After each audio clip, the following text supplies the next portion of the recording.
Good evening, members. Let's make a start. Nice to see everybody. I know you're all hot and bothered, so thanks very much for coming this evening. Okay. Obviously, I'm going to be working through this as the first meeting for the new Environmental Services Committee, so bear with me and let's see if we can get this done and get you out of here as efficiently as possible. So please can any members or officers in attendance with electronic device mute it to avoid feedback. To guests attending remotely via Teams, please could you keep your camera and microphone off unless you wish to speak, and ideally not use the camera at all, as this can affect the quality of the IT connection. Please be advised that this meeting may be recorded, and data collected during the recording of the meeting will be retained in accordance with the Council's data retention policy. In addition, the recording may be added to the Council website. If any councillors are accessing the meeting remotely, it is advised that you use your SWAL or KCC laptop to participate.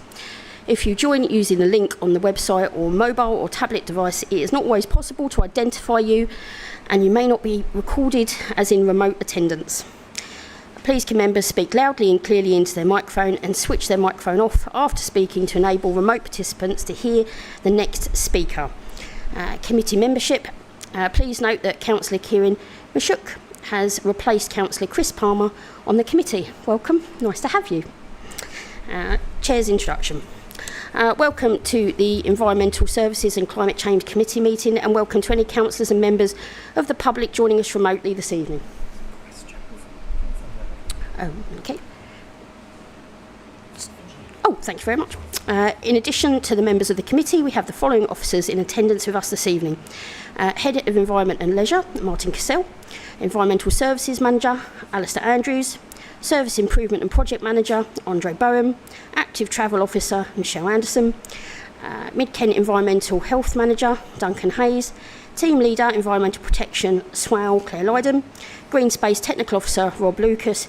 Democratic Services, Philippa Richardson, plus two guests from Suez, James Fauquin, Regional Manager at South East, hope I got that right, apologies if I didn't, sorry, James Goodwin, Contract General Manager for Mid-Kent. I'd also like to welcome to the meeting Faith Faluda, who is doing work experience with Democratic Services this evening. She'll be joining us for the first half an hour, but I'm sure we'd all like to welcome her to our meeting as well. Lovely. Please be advised there is no fire drill planned this evening. If the alarm sounds, those in attendance should leave via the exits indicated and assemble outside where directed. Do not use the lift. If anybody in attendance requires extra assistance, please make yourself known to us so that we can assist. Lovely job. Let's just make sure I've covered all those bits.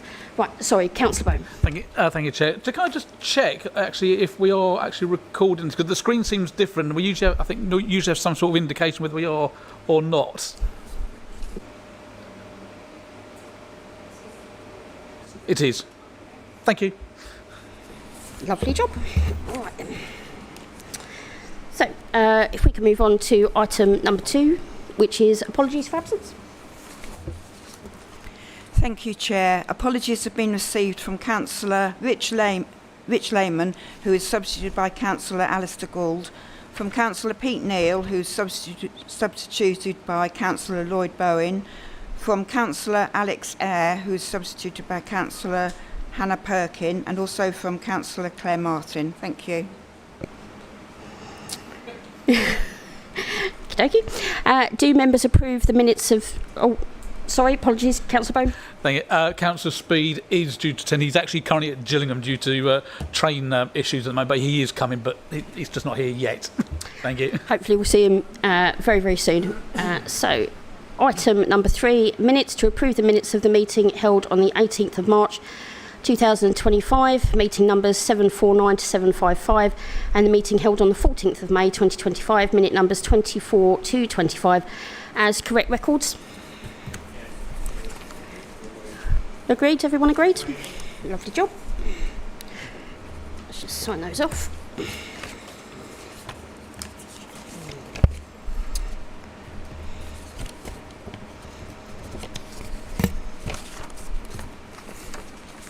Okay.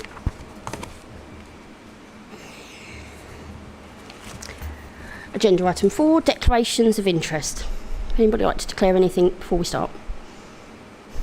Councillor Jace. Thank you, Chair. It's regarding the Sheppey Light Railway Greenaway project. I am a volunteer there, but I don't have any decision-making powers on their committee or anything like that, so non-pecuniary. Thank you. I will just read out the declaration bit just in case. Councillors should not act or take decisions in order to gain financial or other material benefits for themselves. Chair will ask members if there are any disposable pecuniary interest or disposable non-pecuniary interest to declare in respect of items on the agenda. Members with a DPI in item must leave the room for any item, may not participate in debate or vote. Aside from disclosable interests, where a fine-minded or informed observer would think there is a real possibility that a member might be biased, predetermined on the agenda item, the member should declare this and leave the room while the item is considered. Members who are in doubt about interest, bias or predetermination should contact the monitoring officer for advice prior to the meeting. Oh, there you are. Lovely job. Moving on to item number 5, which is the Waste and Cleansing Services Annual Report.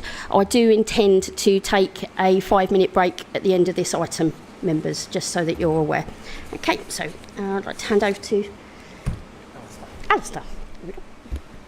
Thank you, Chair. Just to reiterate, Councillor Worcester said, I'd like to introduce James Farker and James Goodwin from Suez to my left. Members invited Suez representation at this committee, as it's the first of these reports, and James have duly obliged, so thank you. The first annual report, this is the first annual report to come to this committee. The focus is primarily on waste and street cleansing. We've also included a few other elements of the council duties which are closely linked to those areas. As you know, there was a cross-party scrutiny review last year which reported their findings back to this committee, or the predecessor to this committee. And one of the recommendations from that was for us to report regularly back to this committee on performance of this contract. So there's going to be, the pattern will be, there'll be a more in-depth report after the financial year ends, then there'll be a lighter touch report probably in November, December of each year.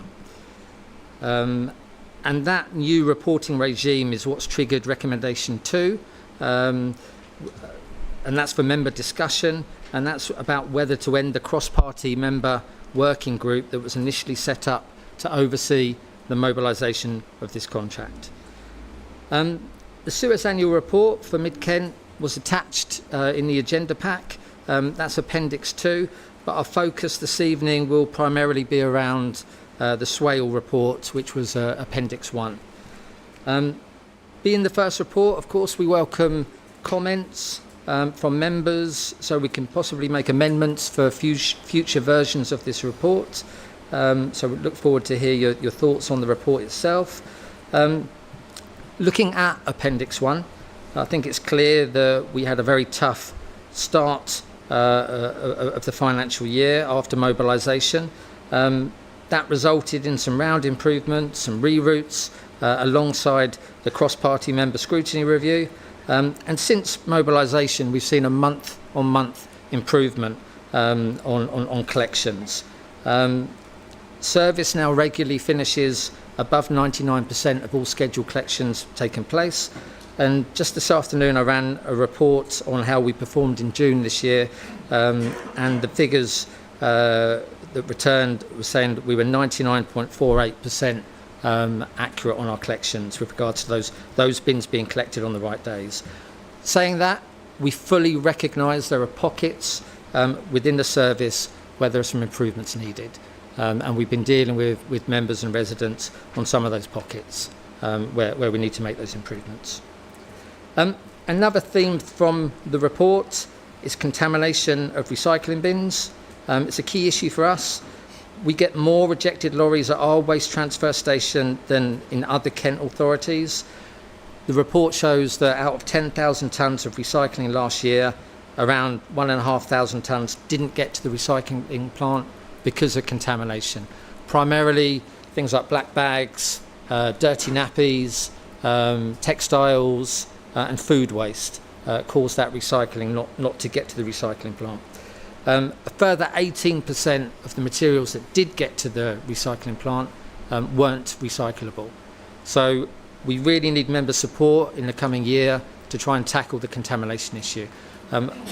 Contamination, one of the ways we're going to be measured under the new simpler recycling regime is about whether we're an efficient and effective service.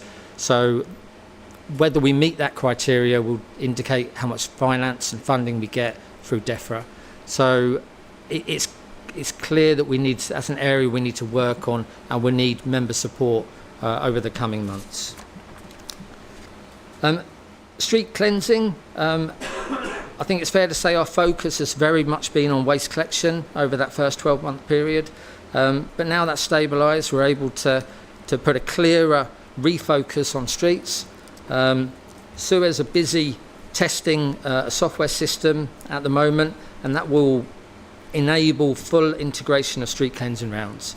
And it will allow real-time reporting and monitoring of the street cleansing. So that's still a work in progress, which we're all focusing on together over the coming weeks.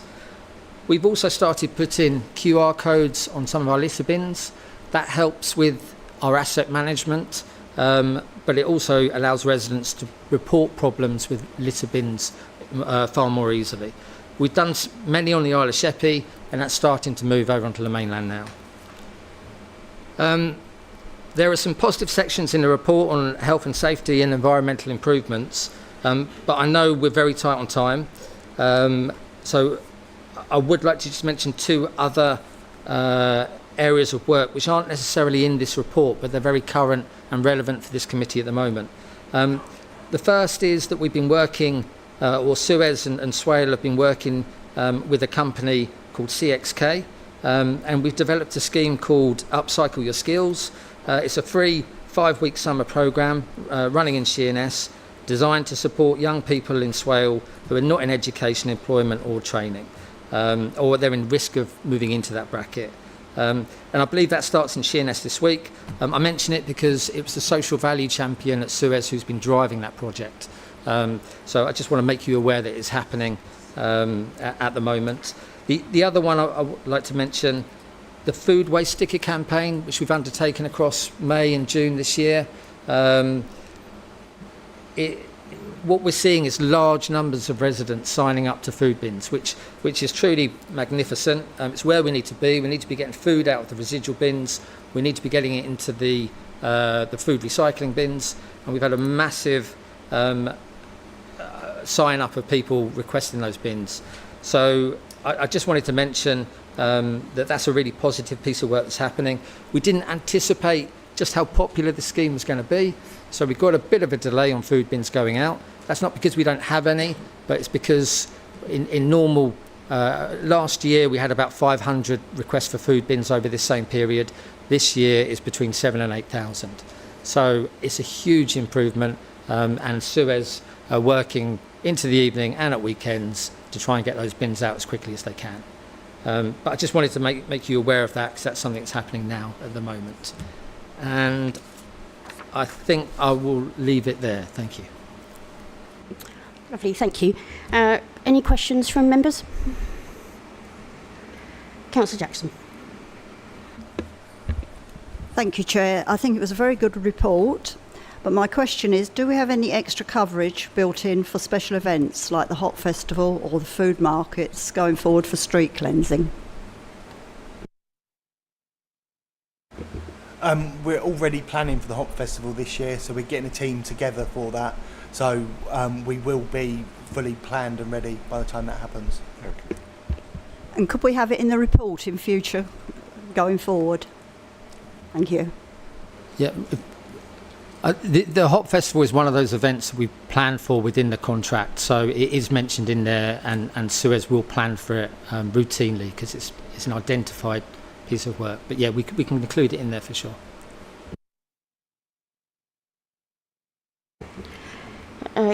Councillor Shaw?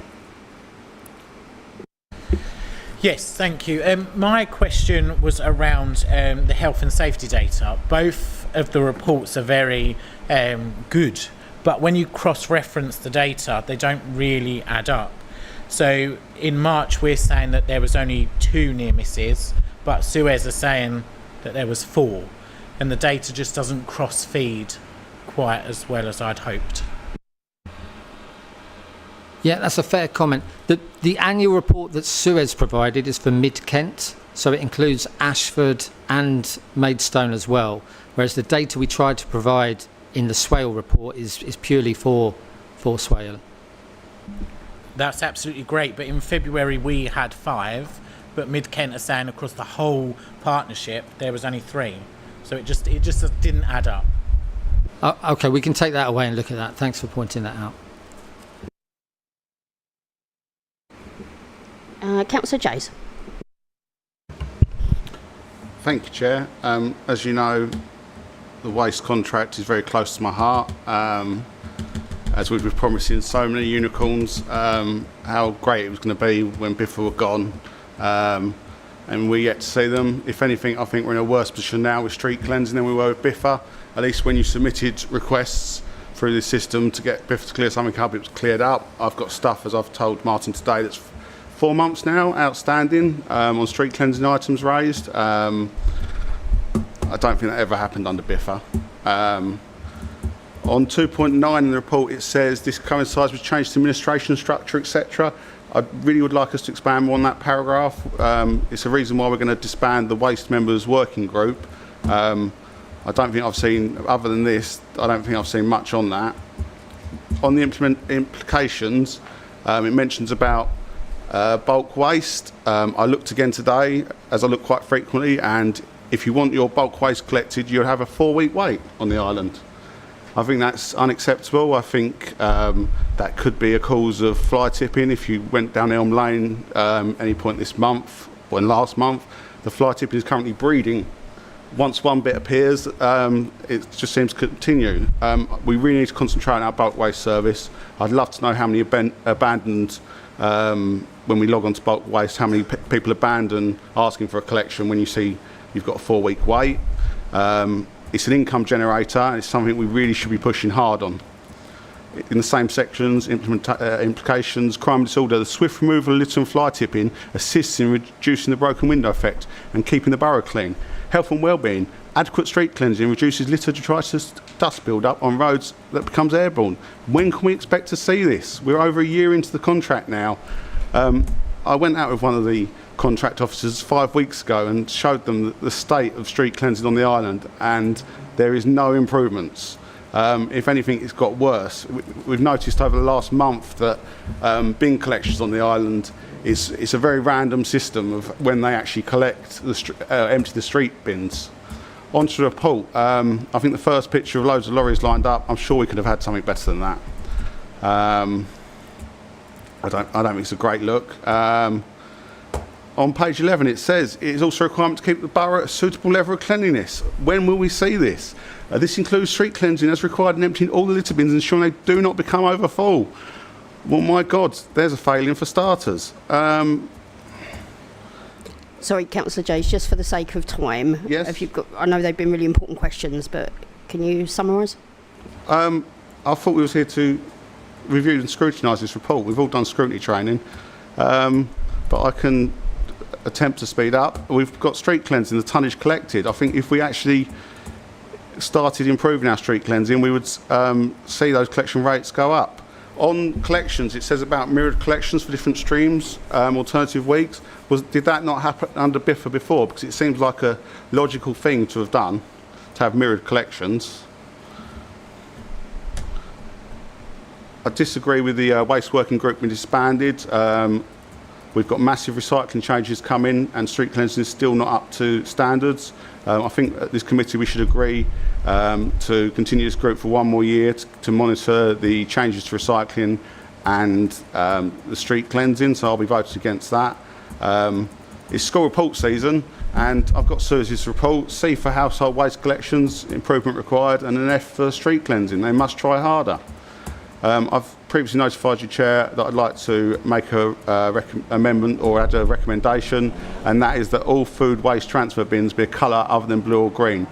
The public we see week in and week out on social media, the public complaining that their food waste bins are being tipped into a blue or green bin, and they don't believe and they do not trust this council that we are doing the right things with their food waste. This will be a massive step. If we want to improve recycling rates, We need to change this. I've noticed improvements over the last few weeks, and I'm hoping I'm now going to be told that this has already been implemented. Thank you, Chair. So I do propose my additional recommendation. Rightio. Should we get some answers to your questions first and come back to the recommendation? Okay. Thank you, Councillor Jays. I can answer on a few of those. I'm not sure I've got them all down. The 2.9 was the member group discussion, which I think is more member-based. That's a decision for members to decide upon. The bulk waste question, we are in conversations with Suez at the moment with regards to how we can expand the availability of bulk waste slots. We've recently done some work on they're called polygon shape files, for which residents can order, can book in for bulky waste collections. I'm hopeful that will be one step forward with regards to making larger shape files upon which people can book their bulky waste collections. We've also extended the amount of slots available. We did share a service with Ashford, so we had 2.5 days a week. We're now running the service out of the Sittingbourne depot, so we've got three full days a week, which will create more slots. We are measuring, we've just started measuring how many residents are trying to book a service and are getting told there isn't a slot available. I've requested that. I'm not sure if it's in place yet, but we're looking at trying to work out how many people have tried to request a service and have been told there's not one available. So it's an ongoing process of monitoring demand and availability. And those recent 2 changes with regards to the polygons and the extra half day on a Wednesday, I'm hopeful that will mop up a lot of the surplus. But if it's still not enough, then Suez will be all ears, I'm sure, with regards to alternative options. And what that looks like, we don't know yet, but there could be additional availability to meet that demand. With regards to the transfer bins, they're the bins that the crews use to put the food waste into. They might empty, I don't know, half a dozen, 10 or so properties. They empty the orange and black bins into a larger bin. Then they take that bin to the vehicle and empty it. I totally understand your frustrations there. We've had conversations with Suez. I have started to see improvements with regards to the crews going out. They have been using black bins primarily, but if there aren't black bins available, they use another colour but with an obvious tape bound around the bins to make it clearly identifiable as something different to the normal waste streams. It's been formalised with VO. Has it? Yeah. Tape. The tape. So, James has just reminded me that within the contract we've made that adjustment to say it's clearly got to be identifiably different to the other, the blue and the green bins for that transfer bin. And apologies if I've missed anything there. Councillor Jays, do you think all your questions were answered there?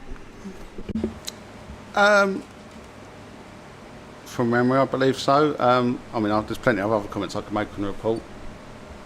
I say plenty, I could probably round it up into 2 minutes. And I think it's important to be able to read the report. We've got lots of pie charts, but no sort of explanations on them. Numbers, or even there's on page 20, there's a purple section on contamination recycling, but there's no label on it. So there's certain bits we could just do with tightening up. There's a heat map on page 20 or a RAG rating, but it doesn't sort of explain exactly what each colour means. So I think before we send this out to the public, there's mention of 723 lorry loads rejected. When we visited the site, you just see them wave the digger in to push most of the load over. So I think they could really do with a bit more hand sorting. It's mentioned about wet paper being a contaminant. I think that's because there's lots of broken lids out there, and if we get the man in his van driving around repairing the lids that we was promised in a waste briefing before the contract started, I think we'd seen a massive improvement.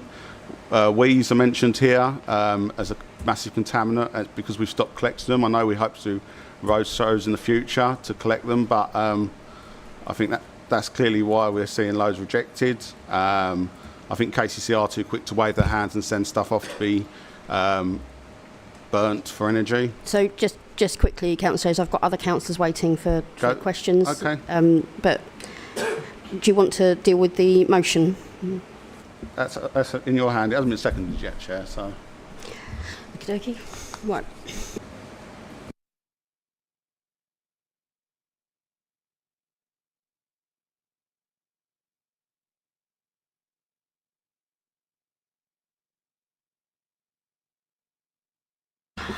Okay, does anybody would like to second Councillor Jays's amendment to the recommendation? Oh, hang on. Sorry, Martin would like to say something. Sorry to intervene while you're doing that. Just to say, I think what Alistair's just said is there's been a contract variation to go in that is now makes it a requirement for Suez to use a bin that is markedly different to what it is now. Because we're in a joint contract with Ashford and Maidstone, when I've pushed for this, because it was something that was very apparent to residents and councillors during the scrutiny process, we talked about it, and the wording was that it needs to be clearly identifiable as being used for something different. So it's not quite what your original recommendation was, which was it has to be a different colour. It can be the same colour, but it needs to be marked in a way that makes it obvious to residents. So that's the current contractual position. Whether that satisfies what councillors are looking for or not. If it doesn't, after the amendment is proposed, I would need to go back to the partnership and discuss that with Ashford and Maidstone as well. So, councillors, can you just clarify what your amendment wanted to be, please? Yes, so a recommendation through would be that all food waste transfer bins be a colour other than blue or green. So obviously there can be a brown garden waste bin or the black that we seem to be, I think, coming in from another area, but tape is no good. Residents aren't seeing this tape. I admit it's on the bins, but it's not enough. If we want residents to recycle more, we need to be trying harder. And do you have a seconder? Councillor Stevens?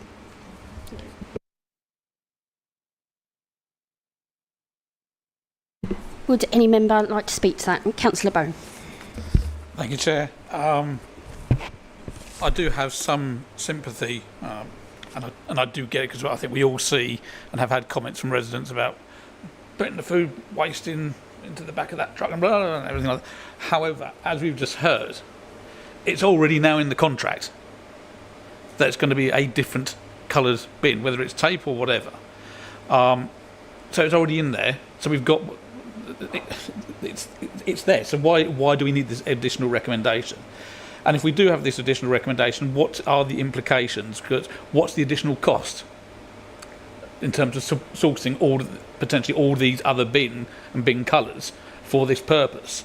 And frankly, I'm not convinced that actually it would still resolve the issue, because people will still see or think that they are seeing food waste going in the back of a truck, which it shouldn't be, and won't see the colour of the bin. So I totally understand the sentiment and emotion behind it, but I think it's already been addressed. I don't think we haven't got enough data or information in terms of what it will cost, and I don't think it's needed. So I'll be voting against it. Thank you, Chair. Do we have anything that we'd like to say about the finance for that, Martin? Will that actually cost extra money to do that? I mean, it was absolutely one of the conversations. So when I took it to the partnership, obviously different authorities use different bins. So technically there are different colours at the other depots. I guess the key point was what happens. These bins tend to break regularly. They're being lifted, I don't know how many times a day. I'm sure the Jameses will be able to tell me, but a lot. So they are. It's not like we use one bin for the week as the food transfer. They're replaced regularly. So if we were so prescriptive on that variation, what happens if it comes to 6 o'clock on the Friday morning and they don't have a black bin in the depot at Swale?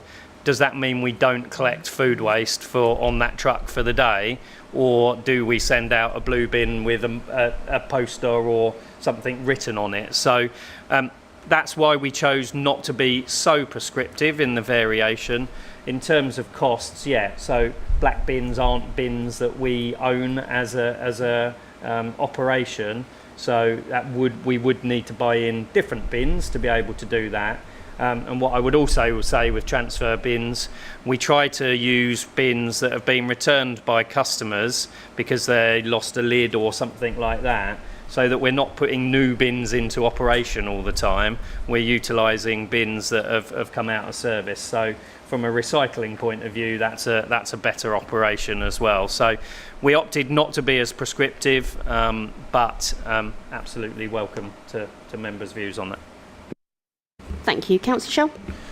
Thank you. Maybe it could be simply dealt with by the comms team if they did a short clip of that food going into our black caddy, then into the transfer bin and then into the truck. Maybe would just highlight the whole process, and it can be shared by all of us from the comms team and quite simply dealt with.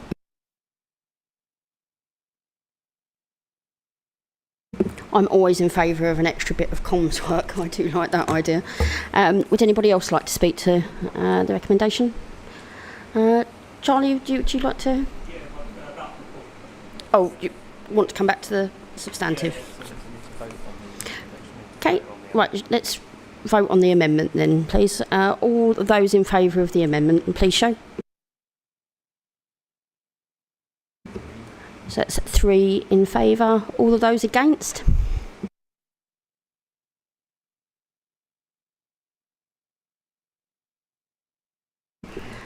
And I will abstain. Thank you. So, any other abstentions? Has everybody voted?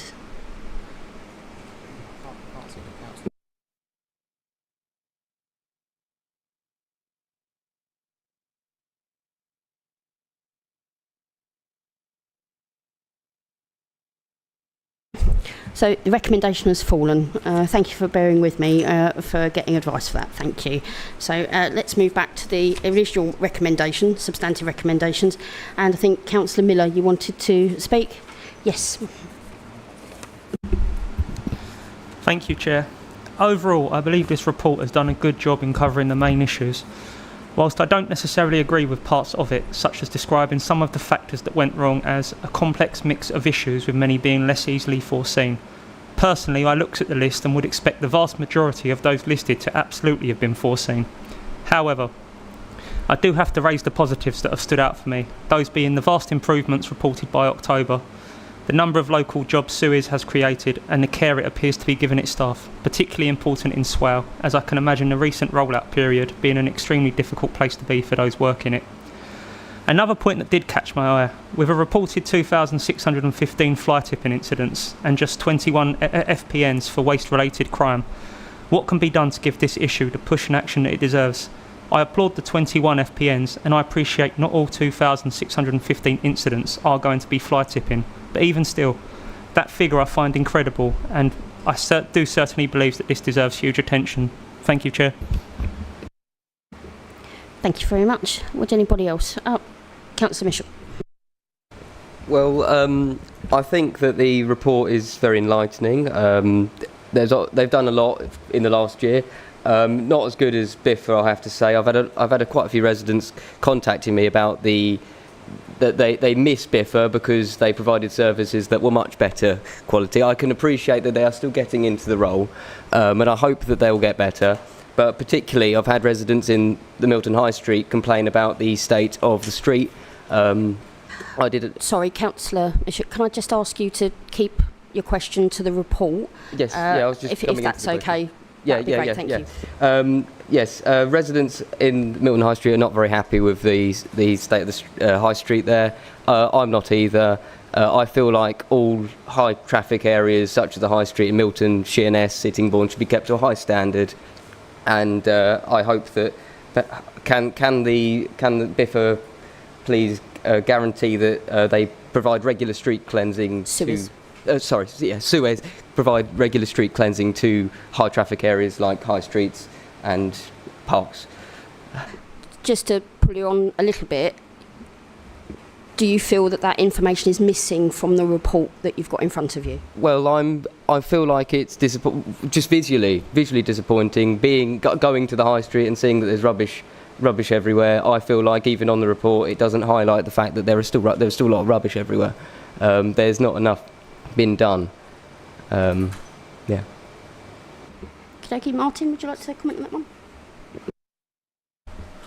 I might refer to my colleague Alistair in terms of the fixed penalty notices. Clearly, not every fly tip provides evidence for us to be able to do that. So if it's a mattress, it's very hard to pin that on somebody, whereas obviously if it's a box and it's got a letter in there with an address, it's much easier for us to then pursue an investigation. So you're absolutely right. I think we are working on waste crime, fixed penalty notices, making sure that we can get the best out of it. So whether that be the information we receive through the call centre, the ability for the team to go out and get to each one's, but that's why we're trying to flag up these type of statistics, because I think it's right that we scrutinise, and if councillors feel that more resource needs to go into waste crime enforcement, then these type of statistics will highlight that. So in terms of high street areas, without boring you all of the specification of street cleansing, each of the roads on the borough are put into one of 4 zones. Zone 1 being really high traffic, high footfall areas, and they have a level of cleansing that is above other areas, and they also have a response rate. So if you were to report that to Suez, they have a shorter period of time to go and rectify that issue than if it was in a residential or a rural road. So the high streets should be on those high footfall areas. I don't know whether Milton is specifically. I haven't got the operational guys with me to tell you that, but we can take that away. But absolutely, the borough is split up into those zones, and that determines what level of cleansing they get. Have a job. Councillor Miller, did that answer your questions? Yes, it did. And I did just want to clarify. I was impressed with the report, so just wanted to say well done to the officers who put it together. Okay, Councillor Bowen. Thank you, Chair. A few comments and observations from me. I welcome the report, and I want to start with actually a thank you to the team that has created the report, and also a thank you to the team who have performed under a lot of stress over the last year since the change. I know that at times people get very hot under the collar, and sometimes that translates into comments and the way people behave. It is no sort of reflection on the individuals when that happens, and I'm glad nowadays cooler heads are prevailing. But I thank the team certainly for all of their efforts during that period. In terms of the actual report itself, I've got a few questions on that. It said about the number of vehicles that we own 28 and we have a number on rent. How many have we actually got on rent? How long is that for? And do we anticipate that when eventually we hand those hired vehicles back, how are we going to ensure that we don't fall back into not very good collections? Is the first one. Second part is the garden waste. I just want clarification, because I know that actually today, watched it from my own eyes. There, I think, legitimately could be questions from members of the public who say, why do I pay for a garden waste collection when I see the collections coming round and the garden waste put in the green bin or in black sacks left out, and they go in exactly the same truck as the green bin waste, and it's been collected? Saw that with my own eyes this morning in Tenham. For some reason, I could be wrong on this, I always thought green waste was in a different vehicle. But if that's not the case, so be it. But it was definitely put in with the green bin today, because I actually asked the operative as he was going down as well and watched him. On the figures about the contamination, 15%, Alistair said, and then another 18% when it actually gets to the centre. So is that 18% on top of the 15%, which makes it 33%, or is it 18? How does that work? The stickers on the bins, I get the sentiment behind that, and I know it's been commented before by other members of this council. I think we missed the target in terms of the communication on that, because what that ended up doing was actually, I think, potentially causing more angst amongst the public, saying on the green bins, right, you never told me we cannot put food into the green bins, and now I've got a whopping great big sticker on my bin saying don't put food in here. I get the point behind it. I think it just slightly missed how it's been interpreted on that route. In terms of the other parts of the report as well, I've got something. I agree with I can't remember who said about it, the Hop Festival and the preparations and the information regarding to that.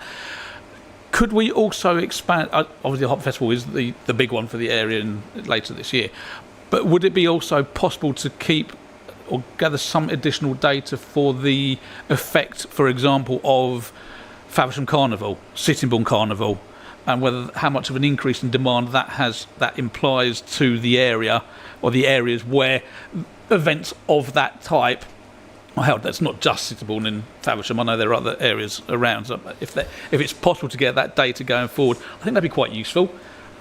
Not going to die in a ditch over it. If it's too difficult, it's too difficult. In the actual reports, figure 1. And Councillor mentioned it earlier, figure 1.2 about the heat map. It doesn't explain what the colours mean. I can see that they're different colours, but what does that actually mean? What are the figures behind those colours? Would be useful. And my final one, actually, in terms of the report, I've got bulky waste, page 21 of the report. Can I just check whether the legislation came in 2024 requires that certain waste upholstered domestic seating transported and disposed of in a different way? I'm at a right good time when my screen goes off, and that's a different location. What's the location where that goes to? And the reason I'm asking that is there any additional cost for us to transport it to this said location? And should that then be a consideration going forward in future for the fees and charges in terms of the actual cost to collect that? Are we actually covering our costs to dispose of those items? And on the actual recommendation about the working group... Have we got... Because we're really running out of time for this item, just letting you know, we really need to finish off now.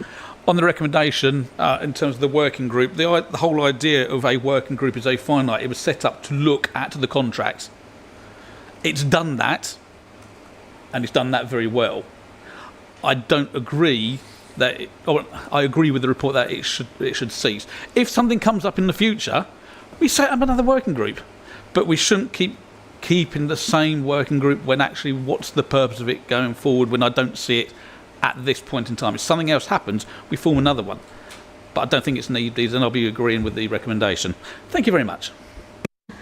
Thank you, Councillor Bone. Alistair? Yep, thank you. I think I've got them all.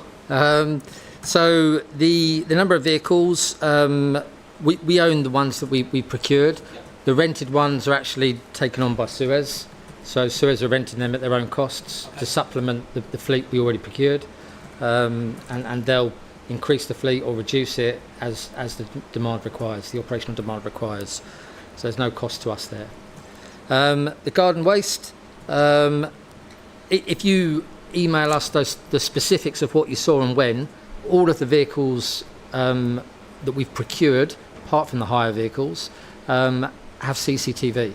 So if somebody has behaved inappropriately in some way, mixing the garden waste with another waste stream, then that will be dealt with appropriately by my colleagues to the left. So if you give us a location and a time, we can look into that. Because to be perfectly clear, the garden waste is collected separately to the other waste streams. So it should be going into its own vehicle. we can, if you, yeah, lovely. With regards to the rejected tonnages, the figure I quoted was 1,500 tonnes, not 15%. So the 1,500 tonnes out of the 10,000 tonnes doesn't get to the waste recycling plant. They take it to a site in Gas Lane in Sittingbourne. They tip it. KCC's contractors look at it and say either, yeah, that's great to go to the recycling plant, or it's too contaminated. We're going to push it in with the waste to be incinerated. So the first control mechanism is there, and then when the other waste stream goes to the recycling plant, they do further checks and they'll find other items mixed in with the recycling, which creates that further 18%. Other local authorities have a slightly lower percentage, to 18%. So again, it reflects the fact that we need to do more in Swale, and we need member support to help tackle contamination. And if we find contamination in bins, we'd really appreciate support from members to say, let's not take it. We need to solve this problem. The data on the carnivals, if you want to email me specifically what data you want to look at, we can try and see if we've got that. Heat map, I've made notes of your comments there. And the bulky waste. So it's called POPs, persistent organic polluting substances, I think. This came in last year. You're right, you're absolutely right. It means that bulky items like sofas, so waste upholstered domestic seating, sofas, dining room chairs with cushions, anything like that has to be taken to has to be transported and stored separately to the other waste streams. KCC infrastructure means they don't have a spare bay at the waste transfer station here, so they've instructed us to take those woods, the waste upholstered items, to country style over at Ridham Dock. So the vehicles will still come back to Sittingbourne, but they need to tip some items at the waste transfer station in Sittingbourne and others at Ridham Dock. So there is an implication there. It also contributes to the fact that we've got fewer slots available for bulky items, because that extra journey means we've had to reduce the slots slightly, and that's something we're looking at KCC to consider for the future with regards to space at the waste transfer stations. Sorry, just bring Martin in really quickly. Just very quickly on that, your point was, do we consider that in fees and charges? We've absolutely got that on our review for this year. Obviously, we'll be putting those prices forward to November Council on the basis of going out to consultation on that. Other authorities are also looking at that, because it naturally has added resource time to the operators to deal with. I'll quickly come back. If you're really quick. I will be very quick. Thank you for that. In terms of the bulky waste, I'm glad that it's not sort of saying we're going to have to transport it to Tunbridge or somewhere quite further afield. I don't know whether other councils have to bring it to us, but so I'm more happy with that. But I welcome the review or the help for the consideration later. Thank you. Lovely. Right, Councillor Gould, really quickly. Last one. Very brief one. On clinical waste, I couldn't see very much mention of it in the report. It's come to my attention that there isn't any collection for cytotoxic injections in Swale. The cytotoxic injections, which actually means that some patients won't be able to have shared care agreements in Swale. I just brought it up now because I didn't know otherwise how to approach it. But if there is a review, could we look at that one? Very much appreciate your in-depth knowledge there. Thank you, Councillor. Thank you for bringing it up. Do we have a response for that? I'll contact you, Councillor. It will be really useful to take your expertise on that, and we'll have a look into it.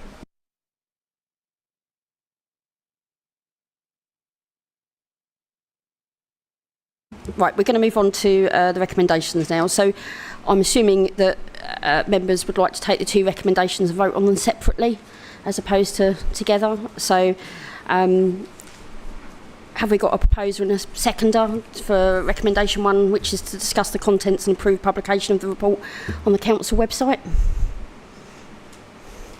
Councillor Jackson, you happy to propose? Councillor Bowen, happy to second. All in favour? Okay. Lovely job. Any against? Job. So that's passed. Any abstentions? I think I saw everybody. Did you vote? I did. I was in favour. Lovely job. And then recommendation 2, it is recommended that the waste member working group set up for mobilisation of the new service is ended. So can I have a proposer and a seconder for that recommendation, please? Councillor Missick, proposer, and Councillor Shell. Seconding. All in favour?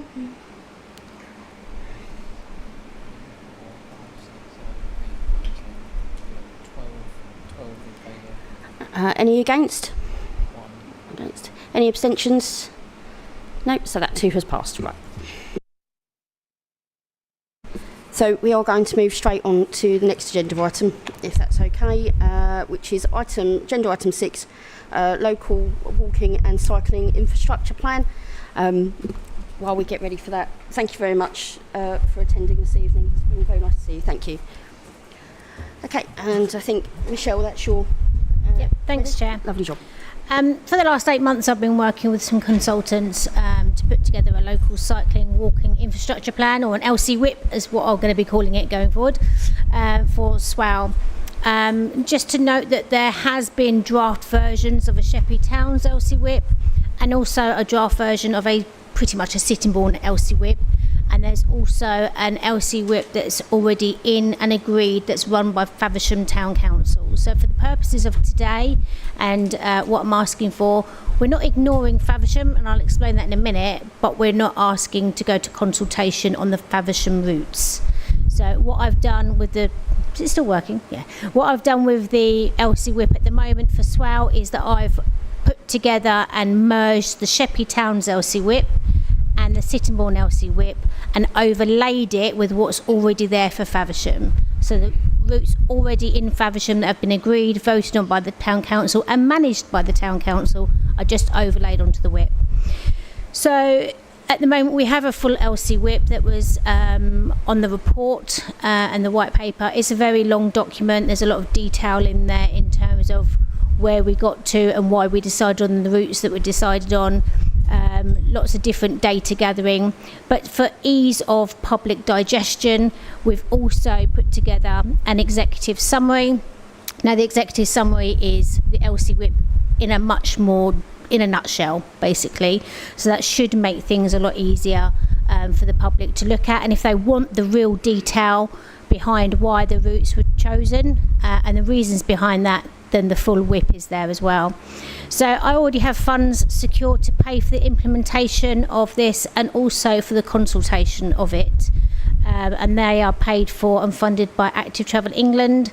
I'm asking for approval tonight to go out to public consultation on the published routes for the Sheppey Towns and the Sittingbourne, so altogether the Swale routes.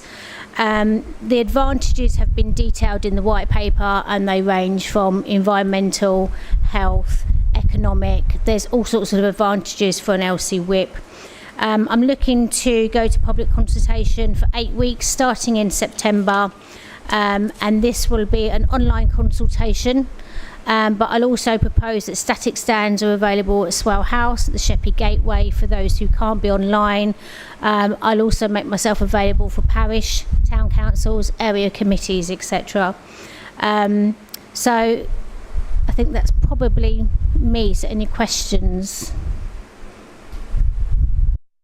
Thank you very much. I'm going to go to Councillor Whiting first as a visiting member. Councillor Whiting, if it's possible, we've got a huge agenda this evening. Yeah, I know. I'll be as brief as I can. As succinct as possible, that would be lovely. Thank you. I will be. I've suggested perhaps members could look at page 82 on their papers, and then what I refer to refers quite a lot to what's on page 82. I'll just spend a couple of minutes explaining why I think perhaps, Madam Chair, the report doesn't quite go far enough, and I ask for the committee's support in making one important amendment before the document goes to public consultation, because over the years, as it's been explained, over the years, as has been explained, there's been various walking and cycling plans for Sheppey, and they've all evolved to pretty much what you see in your papers now. It's sort of a national route going onto the island, and a series of little walking and cycling routes around on the west of the island, in Queenborough and Sheerness mainly, with a nod eastward, pretty much only as far as Minster Village.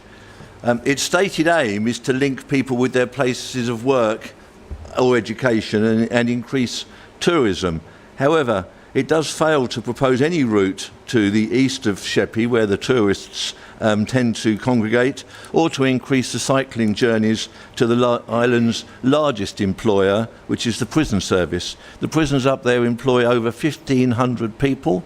A third of those live on Sheppey, and the Governor told me yesterday less than 1%, in his view, cycle or walk to work. And this plan does nothing to increase that number. Lee Academy, one of the largest schools on the island, this is the largest school on the island, 1,000 pupils. Of its 100 staff, probably 15 or 20%, according to the head teacher, of the staff will walk to or cycle to work. What the Sheppey Light Railway route aims to do is to provide a much safer off-road route to encourage more staff and pupils to cycle to school, and more people to cycle to Eastchurch and the tourist areas east of that. The whip is actually quite limited in its ambition, because as we know, it only promotes routes that are on the public highway. And that's where I think it falls short. It seems to lack the ambition to open up the whole of the island. And why I'm raising this now, Chair, is rather than wait until the consultation, is because I believe the light railway route should be a positive proposal in the consultation, and not just an add-on inviting comment. It delivers the route, as you see, it's the black line on that figure on page 82. It delivers KCC's approved KC Whip Desire line, which runs from Sheerness to Laysdown, a line that is then disregarded in the proposed consultation. It links the black line on the map, links all those high schools, Sheppey College, railway stations, all the prison, the main employment sites, and it's really the backbone of the other routes across Sheppey. The bridleways, the public rights of way, all naturally flow into it. It's accessible because it follows an old rail track. The gradients are limited so that the trains could get up and down the hills, which makes it a very accessible route, and it aims to be off-road, away from cars, away from the traffic, a safe route for walkers and cyclists, wheelchair users and horse riders. I think it's deliverable, Madam Chair. Talks with landowners and developers are ongoing, but have been very encouraging, and the group that is running this, of which Councillor Jays has said he's a member, I am too, they are confident it can be delivered. Only the brave or foolhardy would have walked or cycled from Minster to the new developments at Neates Court along the lower road. That changed after a deal with a landowner provided land for a safe walking and cycling route, one that is being well used now. And that same landowner has offered a letter of support, offering land between Minster and Eastchurch to create a similar safe off-road route. So I do think we should be more ambitious. KCC certainly are. They this week or last week awarded Swale a grant of £35,000 ring-fenced for use on the Sheppey Light Railway route. And in the letter to Swale they say, and I'll quote, Madam Chair, that the SLG route reflects the scheme's political and community support, its alignment with one of the Kent County Council's KC Whip routes, and its significance as an active travel corridor on the island. So it's supported by KCC. We've now got a ring-fence grant that we've just been given to help develop the route, yet still it doesn't appear as a proposed route within this consultation. So my ask, one final fact, and it's in the report, the Dutch model. If you look at the Dutch model, which sits on one page 150, it estimates that the flows along that east-west route between Minster and Laysdown will increase dramatically if the safe walking route was provided. The lower road is a death trap as it stands. And I think that's just an important ambition to have. We need to invest to start to deliver the aims of this, which is to improve connectivity, to improve tourism, and the like. So, in conclusion, Madam Chair, the proposed consultation already includes sections of the LGR, and if you look on the page 82, CWR5, CWR7 and WR1 are all parts of what would be the light railway route. What I'm asking is that your committee resolves to instruct its officers to extend CWR7, which is shown, is in purple on the map, extend that to include the remainder of the SLRG route right through to Laysdown. As a formal route in the consultation document, it's elevated from a bolt-on to an integral part of Swales' proposals, cementing it as part of a whole island project, not just a West Island project. Thank you for your forbearance, Madam Chair. Thank you, Councillor Whiting, for coming straight to the officer for a response. Yeah, thanks, Councillor Whiting. Now, you know, I'm also a keen supporter of the SLRG. I'm at pretty much every committee meeting. So I agree with some of what you're saying, absolutely wholeheartedly. And I think that the ambition of the SLRG is absolutely admirable, and I fully support it. One of the main criteria of putting the routes together is deliverability. It is that word. Now, when you have large sections still that don't have permission from landowners yet, I cannot include it. But what I have ensured is that it will have a say in the public consultation, because I find it very important route. So I think that once permissions then start flowing through and we have more of a route coming in, then this is an evidence-led long-term plan. It's reviewed, it's changed. When we have more and more permissions coming through on that land, absolutely we can then bring it forward. So I think it's important that we do not forget it. The KCC grant that has been put forward for the SLRG is for the highways element only. It is feasibility only on the highways element, nothing to do with private land. That's very important to note that point as well. So yeah, I'm not disregarding it. If I was disregarding it, it wouldn't be in this report at all. Thank you very much. Any members got any other questions? Councillor Jays? Thank you. Having listened to Councillor Whiting, I'd like to propose that the consultation already includes section of the SLRG at Queenborough Road and Power Station Road. This committee instructs that consultation extends CWR7 in figure 12 on page 82 of the papers to include the remainder of the SLR route through to Laysdown. And I think if we don't consult on it, we will miss the opportunity. If we're being offered 35k of funding towards the highway elements, then that's good going. What this group's done on donations and free labour is amazing, and I think if we do not commit to it now, or if we do not send it out to consultation now, we will miss the opportunity. This project's been spoken about for years and years and years. It's started, there's already a mile of the route in place. 35k is more than they've had towards this project before, so that's my proposal, Chair. Thank you. Can I just go quickly to Councillor Gould before we look at that proposal, if that's right, Councillor Jones, because I completely forgot to bring you in, Councillor. Apologies. Thank you, Chair. One report that I couldn't see referenced in the report is the Parishes to Town report, which came out of the Eastern Area Committee a few years ago.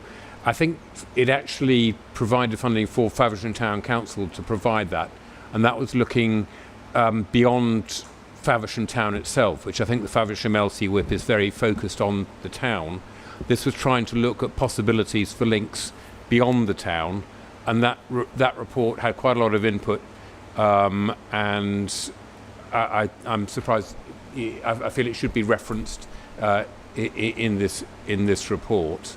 My only other detail one is on CR9 on the Faversham LC routes.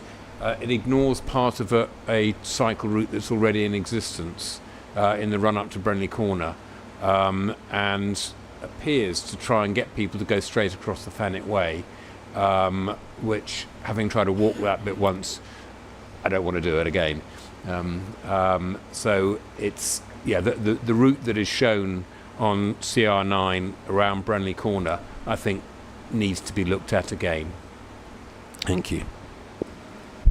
I'd like to come back on that. Okay, thanks for that. I think what we've done is that we've literally lifted and shifted the Faversham town whip. If that's been updated since by the consultant, then I think that's what we need to do and change that. It was a separate report called Parishes to Towns, which came out of the Eastern Area Committee. There was a consultant hired and looked at quite a few of the options around linking beyond the Faversham town itself to the parishes surrounding it. So I think it's probably worth it if we can find that and see where that can be incorporated. I'll have a word with the consultant in the Faversham one. I know him. Thank you.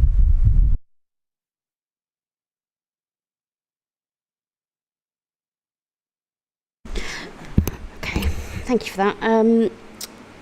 Councillor Jays, let's go back to your amendment to the recommendation, was it? I would like to ask a question from Martin first, if that's all right, based on that. Taking Councillor Whiting's points and taking Councillor Jay's points, is there a reason why what is being proposed, the public consultation, wouldn't allow people to comment on that already? Or do you think it would be useful to put that? Do we need to add it for particular consideration, or should that be brought out during the consultation, do you think? So this is the first time Sheppey's Swale has done its own LC whip, so it's fairly new to us as an organisation, so there's certain things we may need to take away. What I will repeat is the officer's view that she's followed the Active Travel England criteria, as have the consultants, for determining the deliverability of the chosen routes. So if this recommendation was passed by the committee, we would be going against the methodology that's being used in line with the Active Travel England process. We've actually, I think, been quite proactive in trying to add it into this document so that it gets a voice, because, as you've heard, there's not a single officer that also doesn't support this route. With the fact that it's got community support, cross-party support, officer support, is absolutely fantastic, and it's a project that we really wanted to highlight through this process. So, I mean, I would either ask Michelle in terms of if she can confirm tonight, or whether we need to look at the recommendation and come back with some further information on whether we're able to do it. What I'm saying is there are questions in the consultation planned questions in the consultation about the Sheppey Light Railway Greenway route. So that is the point of the consultation, is the ability for people to present that information. So I don't think anything you're approving tonight will stop people from making commentary on that proposed route. Thank you for that. Councillor Jay, sorry, could you just go over for me one more time what your wording for your amendment to the recommendation would be, please? Sorry, I should have written it down. My normal reading. Slower, no problem. Apologies. The proposed consultation already includes section of the SLRG. I could put it in the Teams chat if you wanted. At Queenborough Road and Power Station Road.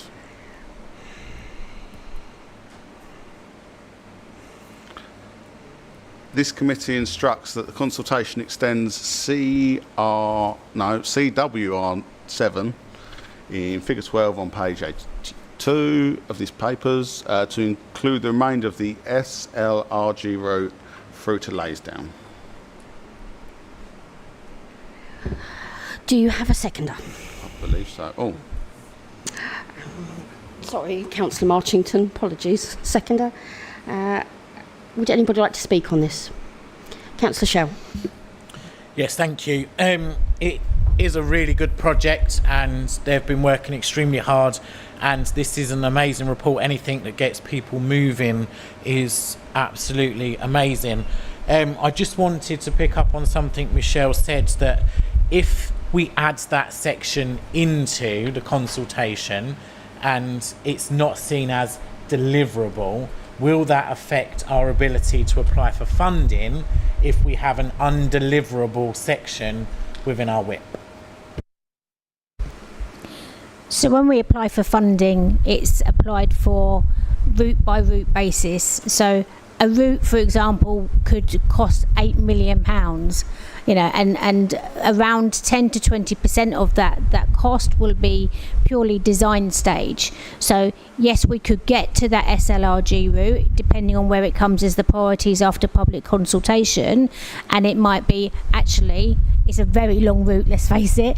It could be something up to £15 million to actually deliver that route. So we would do it in sections. It's a very long-term plan. So as permissions are then given by landowners, then it could then open it up, which is why actually we've got £35,000 that has been offered this year for the highway section of that route. So at the moment it's in its entirety, it's not possible to be put on there, but it can be in sections later down the road. Okay. Martin, did you want Just to confirm, the answer to that is no, it won't impact other routes from getting funding by its inclusion, because we tend to apply on a route by route basis. Sorry, Councillor Martin, did you want to come back? I know you seconded, but I didn't give you the opportunity. All right, apologies. Sorry, Councillor Bowen, did you want to? Oh, fair enough then. Anybody else? No, I've got no other members indicating. So I think we can go to vote on this one. Yep. So on the amendment to the recommendation, did we all understand that? Because I didn't write it down quick enough. So did you want to just read that out again, Martin? Yeah, slightly paraphrasing, but given that the consultation already includes elements of the SLRG at Queenborough Road and Power Station Road, this committee instructs that there is an extension of CWR7 to include the remainder of the route through to Laysdown. And this would be a second recommendation rather than an extension to the first recommendation?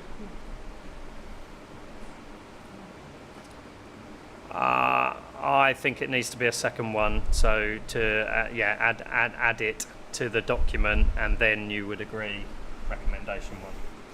Okie dokie, right. So we've had a proposer and a seconder, so we know what the recommendation is. All in favour of that recommendation?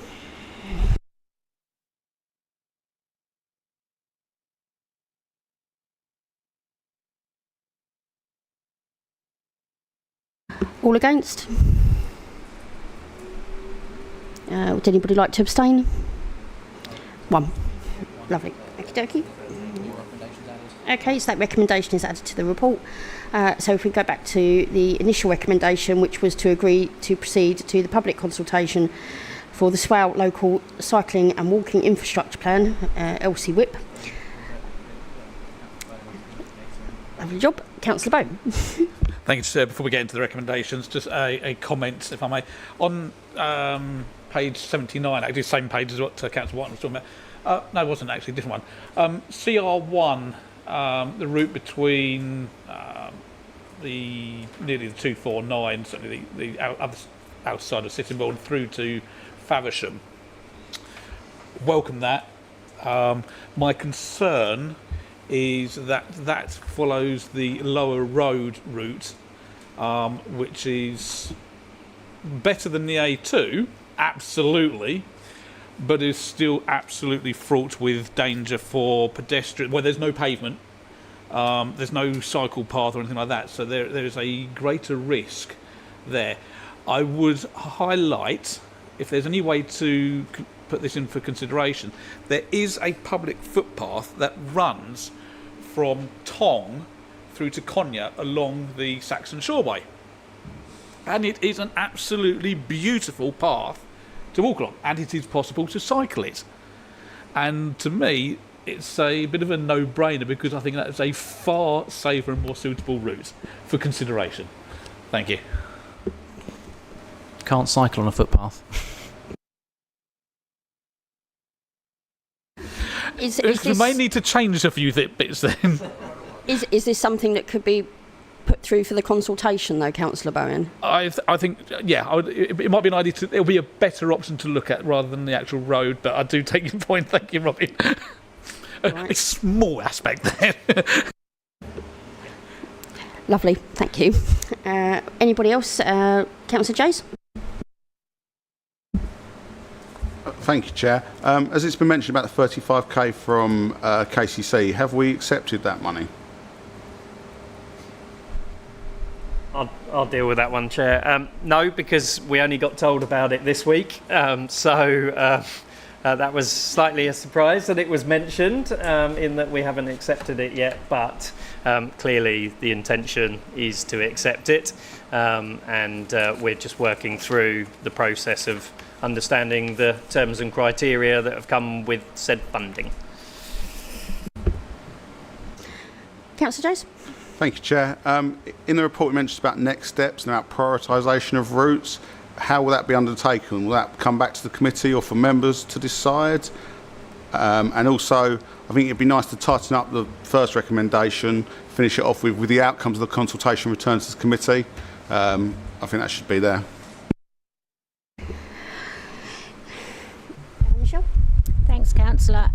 So in terms of the priority of the routes, obviously we'll take feedback from the public consultation. It then looks at different criteria in terms of the propensity to cycle, in terms of topography, in terms of where the schools are, the employment hubs, etc. There is an Active Travel England guidelines on exactly what criteria we look at, and then we rank them, and that's how you do it. But obviously public consultation will have a big sway in that as well, but we would come back. Thank you. Anybody else would like to ask a question? Sorry, Martin? So just on next steps, you'll see on the forward plan that we do have an item to bring this back, or I hope we do, because I think I put it there. If we don't, there is intention for it to come back after the public consultation.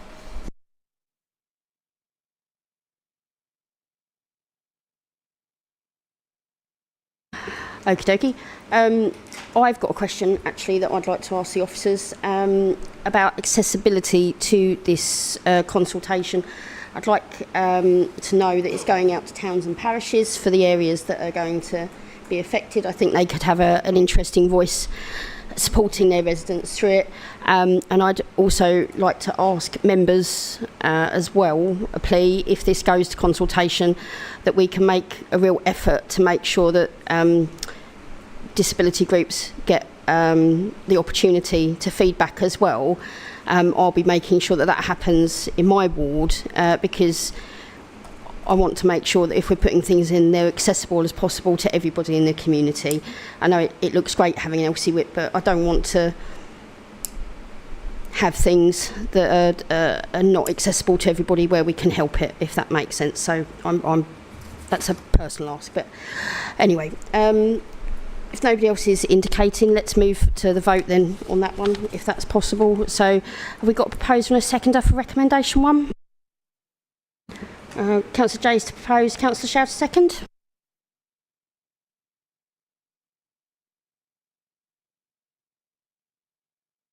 All those in favour?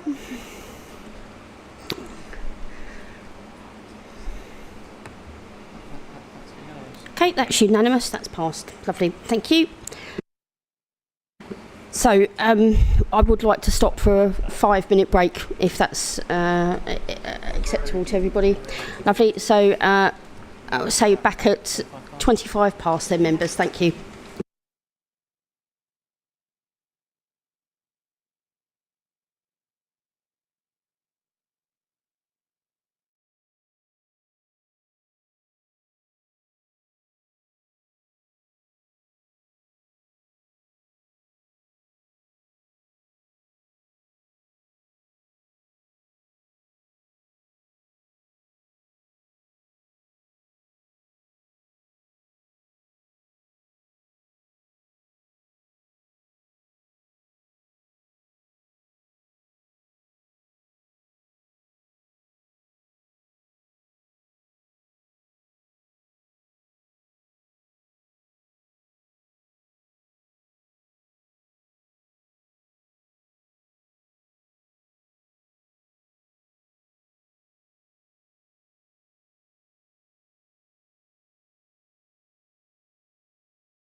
Is everybody back? Yes, looks like it.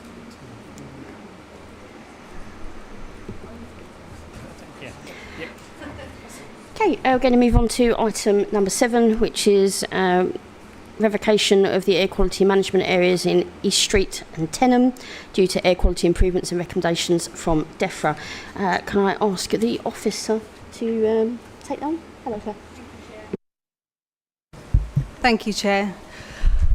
So my report is looking for the recommendation from members to revoke the 2 AQMAs, Tenham and East Street. The report itself provides information and basically reviews our air quality data, which has been provided within the last 3 ASRs and then this year's ASR. There's some data in there. So we've got an additional year's worth of data. I don't know if all members remember, but we were here in March 2024. We brought the report looking to revoke the AQMAs. Members, there were some concerns about the revocation. That was a premature and a few other reasons. So we decided to monitor for another year. And with that information that has built on previous evidence that we can revoke these AQMAs, and we would like that recommendation from members. The report also outlines the importance of basically the not revoking and the risks that will come with us not revoking. So if I just give a bit of an explanation. So DEFRA, their advice in the last 3 ASRs have been to revoke these 2 AQMAs. Their recommendation is that after 3 years of being 3 consecutive years of being not exceeding the air quality objective, which is 40 micrograms of nitrogen dioxide, then we should revoke an AQMA because we declared it for that reason of the exceedance of the air quality objective of not 40 micrograms of nitrogen dioxide. After 5 years, they provide the recommendation that if you don't revoke, they won't be reviewing any air quality action plans because for them, it should have been revoked. Their recommendation is they won't appraise AQMAs. And the thing is, we have a strategic AQAP, sorry, I meant to say AQAP, which is an air quality action plan, and that's for the whole district. And we have 6 AQMAs under that action plan at the moment. If we wanted to declare a new AQMA, we wouldn't be able to update that action plan because we've still got these AQMAs in place, which are over 5 years. 5 consecutive years of being under the limits, the air quality objective limits.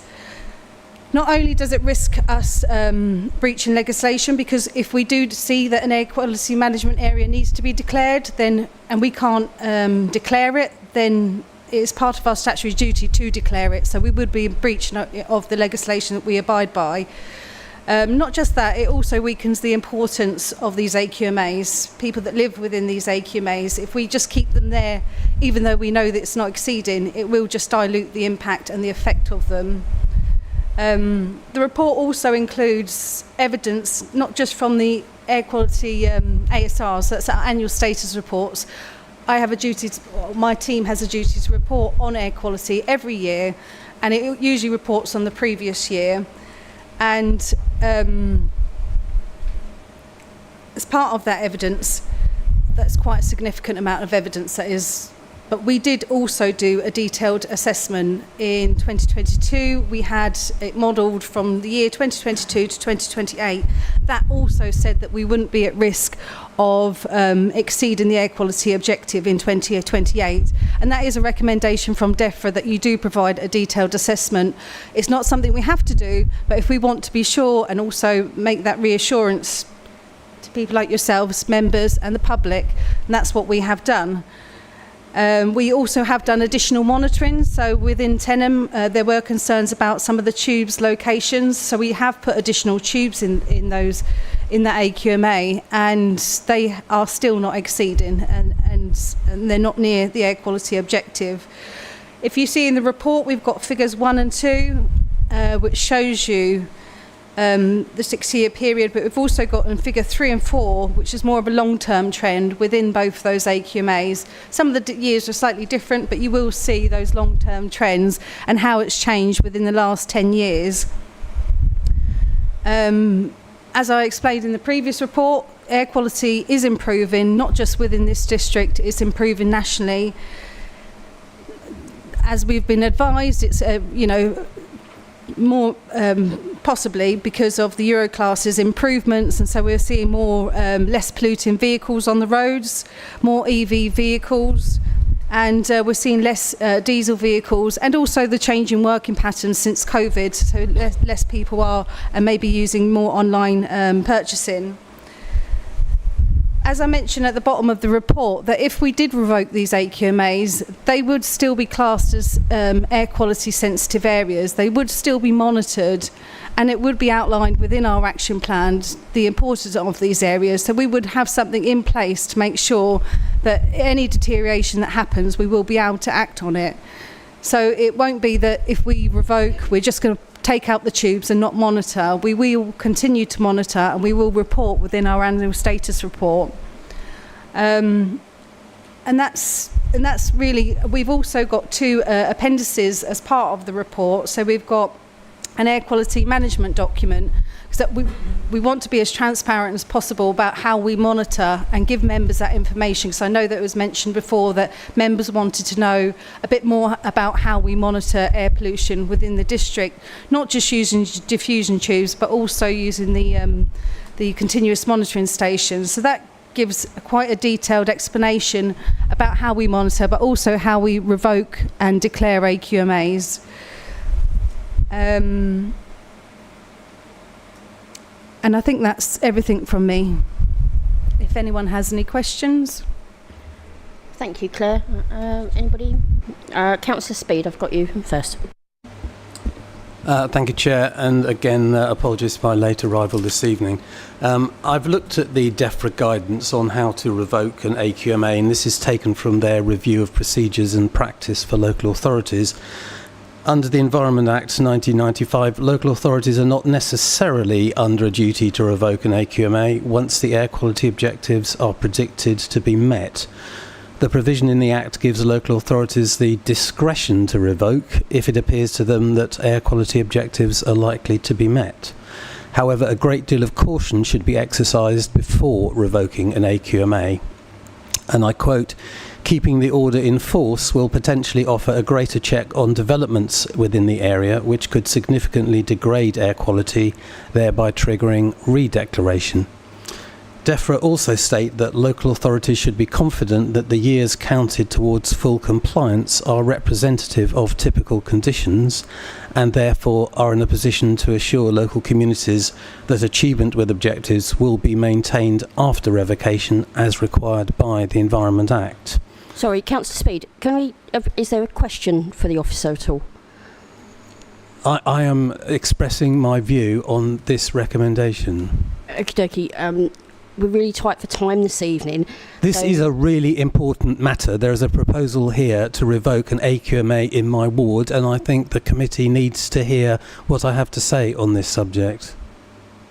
I would like to hear what lots of people have got to say on the subject, because everybody has the right to speak on the item. So what I would like, if you wouldn't mind, is to be succinct in your approach, so that we can get the whole agenda done this evening. And we've taken the same approach with all the agenda items this evening. So absolutely carry on. I think this is a really important item, and it shouldn't be rushed. All the items on the agenda are really important tonight. So I'm sorry that you feel like I'm rushing you. I'm just asking you to be succinct and ask the officer the question if you need to. Thank you. Okay, so let's look at traffic then. DEFRA advice makes clear that an AQMA should not be revoked where the council can reasonably foresee further traffic increases, and DEFRA actually gives, as its example, new housing developments. And we've seen huge increases in traffic through the A2 in Tenham, and that's just based on what's happening now. Now, the officer places great weight on the Ricardo assessment report, and they've modelled a 2028 future scenario considering the impact of currently committed developments, which they describe incorrectly as a worst case scenario.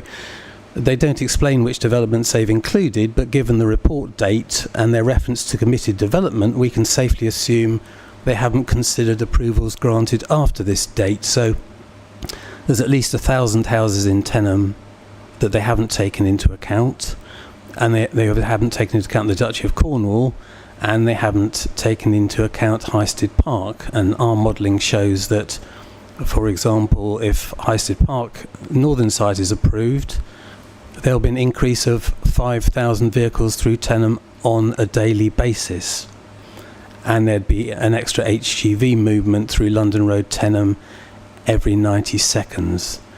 Now, the most important point I want to make is looking at the pollution stats. The officer talks of a general trend of reduction in pollution. If you look at the bar charts, at 2 out of 3 monitoring sites in East Street, NO2 concentration actually increased in 2024 compared with 2023, and it's the same in Tenham. Now, the annual mean objective, or maximum level if you like, for nitrogen dioxide is 40 micrograms per cubic metre. The guidance is that revocation of an AQMA should be considered when average concentrations are consistently lower than 36 micrograms, i.e. allowing for a 10% margin of error. Now, in 2024, the annual hourly average was 23 micrograms, so you might think that's well under the magic figure of 36. But 4 months are missing, so the data capture for that year was only 62%, and DEFRA require 75% for compliance. However, what about this year? I note the officer doesn't mention 2025 in her report at all. Well, yesterday I had a look at it. The data's there from January to July. The data capture is 100%, and the annual hourly average nitrogen dioxide concentration for 2025 is 36 micrograms. So Tenham is currently on the edge of that 10% margin of error below the maximum permissible pollution level. And as I've said, pollution will only get worse as commercial and community traffic increases alongside new construction. So given these facts, how can we possibly revoke these AQMAs? As members will be aware, the committee rejected this proposal a year ago. That was clearly the right decision then, because the concentration has shot up to 36 micrograms, and we should do so again this evening. Thank you. Would you like to come back on that, please? Thank you, Councillor Speed. The DEFRA guidance does say that if we believe that it might exceed the air quality objective that we should declare, we are seeing the air quality objective being met, and we are confident that it is being met. So with that as the case, we should declare an AQMA. It says revoke the AQMA. As it does say there, if we believe, and we do, we have the evidence to show that we are meeting those objectives. In relation to the Ricardo report, I think we spoke about this before when we were at committee, that yes, we were unaware of the Highstead application, but the committed development was included at that time in that report on those observations. The report is just a modelling scenario, so it just gives you a snapshot of information. The information that I'm providing is monitor data, which has gone through to DEFRA, has been approved, and it has been corrected. That's what the information that I'm providing isn't model data, it's monitored data, and it is showing that the air quality of the AQMA needs to be revoked. In relation to, you were saying there about within the 10% of the air quality objective. So we've said that Tenham has been not exceeding for the last 7 years. And one of those years is within 10% of the air quality objective. I have made note of that, and that is included in my report. In relation to the 2025 data, that data has to have a full year completed data set. So up to July, we should not be predicting what the rest of the year is going to be. it's not ratified, and it's not something that we would need to have to review that data on an annual basis. You can see in particular months that concentrations are higher. So if you look at some of the data that we've previously put in our ASRs, and it hasn't exceeded the air quality objectives, if you look at the particular months of data, you'll see high concentrations, but then you'll also see in other months, in the winter months, that are very low concentrations. But the actual declaration of the AQMA is on the annual average nitrogen dioxide levels. It's not on the monthly levels. And we will be revoking it on the annual average, not on the monthly levels. I don't know if I've answered all your questions or if there's any other questions. Members, does come on that back on that briefly. I mean, hang on, Councillor Speed. I have to see if anybody else has. We're really trying to get everybody in. So, has anybody else got any other questions? Councillor Bone. Thank you, and I'll give way to Councillor Speed in a moment. I think what Councillor Speed has also said is that the figure of 36 is what is actually now. It's not projected. It's now. I'll make that point. Thank you, Chair. Sorry, could I just come in there, please? 36 is not an annual average. 36 is what you've calculated for the 7 months of this year. It's not an annual average. You need to take into account the whole year for you to be able to declare that it's 36 for the whole year. 36, it's until you've got the full year's worth of data, I don't think it's accurate, and we shouldn't be stating that it is 36 at this until you get that full year's worth of data set. And that's what's in line with DEFRA guidance, and that's as part of our ASRs, we have to do it on an annual average. Okie dokie. Just before I bring Councillor Speed in, I would like to ask a question, if that's okay. So, at the moment, the areas that we've got that we're talking about this evening, did you say that as long as we keep those going, we're not able to put any more AQMARs in place in the borough? Yes, that is correct. So if we do identify any other areas that are exceeding, we won't be able to declare an AQMA because we still have these in place. DEFRA has said in our ASRs, which is on the website, and has been quite straight with us, that they won't appraise any more action plans or amendments to our action plan going forwards. And the second part to my question is, have we got anything in the borough at the moment that we are looking at as potential areas that could come forward if these areas are removed? That's just out of interest. I don't know. Not currently, but there are some areas where we are seeing high concentrations when compared to these AQMAs. So over time things may change and we may need to make some amendments, but at the moment we aren't seeing any areas that need to be declared right now. Lovely. I've got a couple of extra minutes, so Councillor Speed, would you like to come back?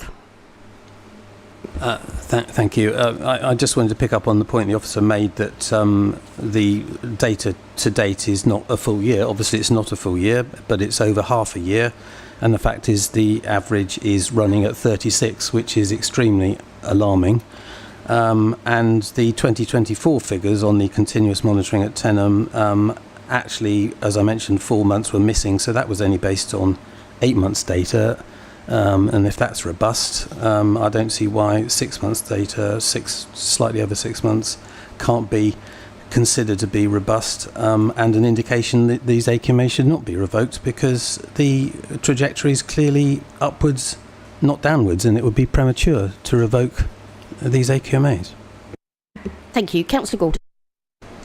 So just to clarify a point I thought you said, is that if this AQMA is revoked, monitoring will continue. Is that correct? And so there would be if that trend continues and the concentrations rise, then we would be in the position of putting it back again on the basis of the ongoing monitoring. Is that, have I understood that correctly? Yes, that's correct. Councillor Jones. Thank you, Chair. On section 1.11, it says any revoked AQMA will still be considered an air quality sensitivity area and will be monitored, remaining under scrutiny in the Council's annual status report to establish deteriorations in condition does not occur. I think that's one of the keys I take out of this report. Also, on 2.8, it says from the appraisal from DEFRA, AQMA number 5 has been compliant for the past 6 years and therefore must be revoked. We've got a government agency telling us must be revoked. AQMA number 3 has been compliant for the past 5 years, with those years being within 10% of the annual means, and it can be considered to be revoked. I think we need to go with the office on this and revoke this. It will continue to be monitored. All we're doing is replacing the M for an S, so it will go from an AQMA to an AQSA. So I'm happy with the office's recommendation, and I'll propose this recommendation. So we have a proposer. Have we got a seconder? Councillor Jackson? Councillor Jackson, if that's okay? Lovely. All in favour, please.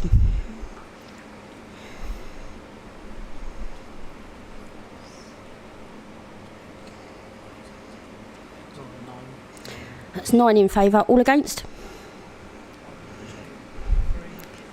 So 3 against. Any abstentions? 1. Thank you. I will just say though, Councillor Speed, I very much appreciate the fact that you tried to get back into the meeting really quickly tonight, so thank you very much for still attending this evening. I know how difficult transport can be coming all the way from lots of different places, so it's nice to see you. And I am extremely unhappy that I wasn't allowed to put my case this evening. I'm extremely unhappy with this committee's decision. I think this is jeopardising the health of residents, and I hereby resign from this committee. Okay, fair enough. Right, let's move on to our next agenda item. It's disappointing to hear, but we have to finish off the business this evening. So let's move on to item number 8, which is Open Spaces Strategy Update Report. Thank you. Thank you, Chair. I'm afraid you've got me tonight rather than Graham. This one is basically an update to this committee around the Open Spaces Strategy. You'll recall that Policy and Resources Committee previously approved that we would review the Open Spaces and Place Strategy. A consultancy company called Knight, Kavanagh and Page were appointed and have completed the first phase of that work, which is the audit report. Given that the Open Spaces Place Strategy actually sits across 2 different committees, with Play being the responsibility of Health, Housing and Community, or Housing, Health and Community, sorry, I think I got that the wrong way around. What we are proposing is to, when we review it, is to split the strategy into 2 strategies. So there will be an open spaces strategy that will be the responsibility of this committee, and then a play strategy that will be the responsibility of health, housing and communities. The audit is vital for providing and supporting evidence for the local plan. As we know, we're doing lots of evidence documents at the moment for the local plan process. This forms part of it. The audit looks at the quantity and quality of different open space typologies.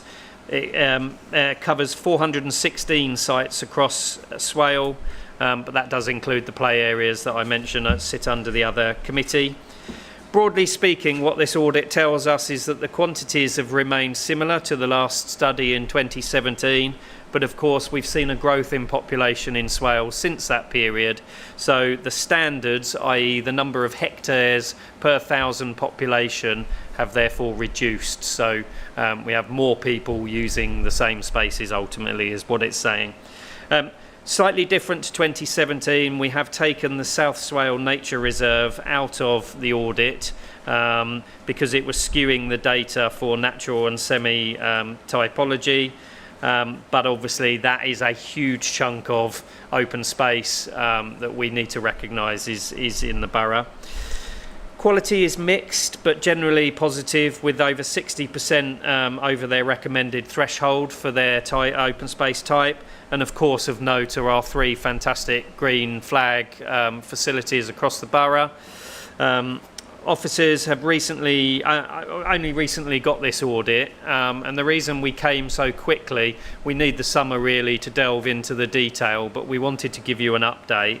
And then the final thing being that what this report suggests is that in order to do the next stage, the strategy, there's a really key decision that we feel needs to be heard before we move into that strategy, and that is the Highstead planning inspection. On the basis of that may well determine where the chunk of future development is going to go, and we feel from a strategy point of view where that settlement where those settlement numbers fall is dependent upon what we might need to do across the borough in terms of our open spaces. So what we're suggesting is that officers go away over the summer and look at the detail of this audit.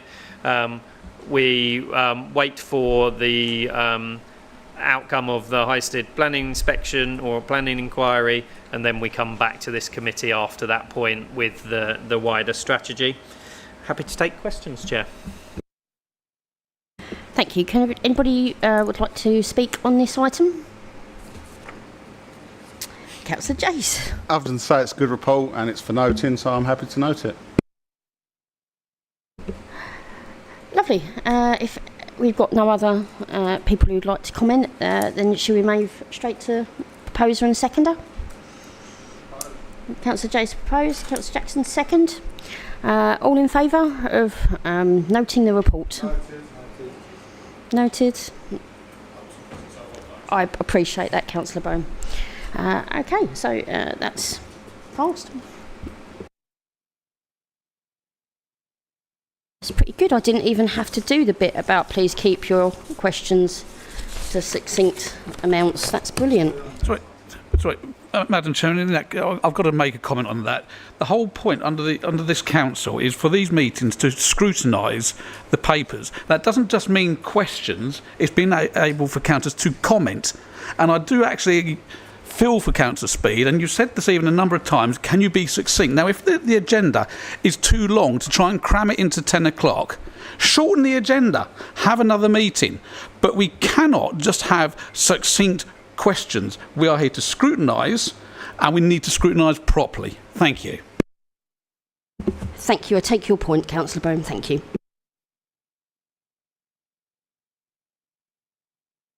Let's move on to the next agenda item, which is the grounds maintenance contract saving.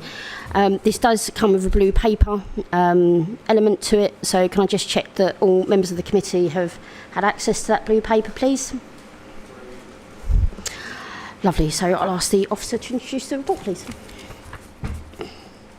Thank you, Chairman. This item is for the committee to approve the proposed savings of £75,000 of the current grounds maintenance contract, and also to extend within the existing terms between 2027 and January 2027 and to January 2029.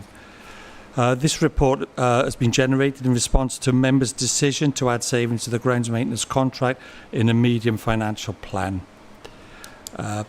To help us set these savings up, there has been a set of negotiations with our term contractors, and they've helped us to look at the possibilities and the options around it. To meet the reductions in cost, there would be a need to reduce specification, and this would be implemented as soon as this could be agreed. The key reductions would be around the reduction of amenity grass cutting from the current performance specification to a frequency-based specification, resulting in areas being cut around 8 times a year. Currently, on average, under the performance specification, we cut around 15 to 16 times per year. It's also asking to amend the horticultural specification from its current performance specification to again a frequency-based specification, resulting in areas being visited 6 times a year. Currently, within the performance spec, we have a graduated approach to maintaining shrub beds and other horticultural areas between an A and a C category. The A categories receive visits roughly about once a month at present. The third major change would be a reduction in the leaf collection, again from a current performance specification to a frequency-based specification, resulting in areas being visited 3 times a year on preset dates through the winter. Currently, sites are visited between 4 and 6 times a year, and that's really based around their usage, tree canopy, etc., etc. In order to deliver the £75,000 savings, the contractor will need to reduce its staffing resource, so it means there will be less crews available to us to undertake the work. They will also need to purchase new equipment to undertake the change in specification, and for this end, to help amortise that cost, they've asked for the 2-year extension within the contract to be agreed.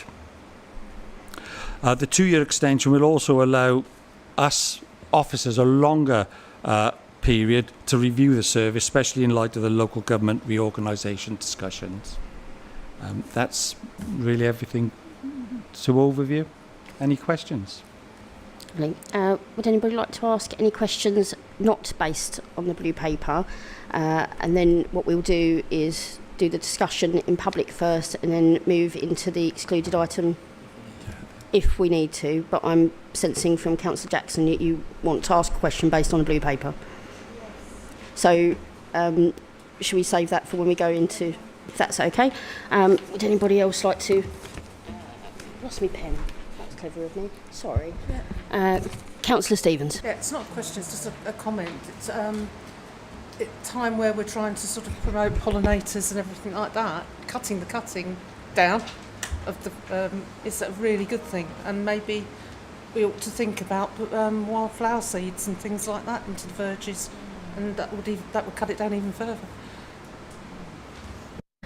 So, like alternative use for the land? Yeah, it's happening across the country, and it's looking wonderful in places where they've literally just turned their verges into wildflower zones, and the maintenance for that is nothing. Is that something we could consider? Yes.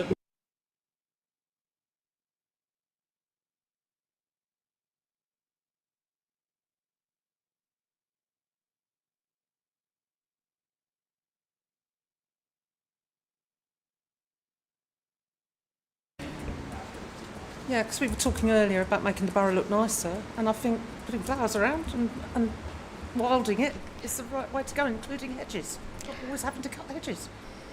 Lovely, thank you. Would anybody else like to make a question? Councillor Shell.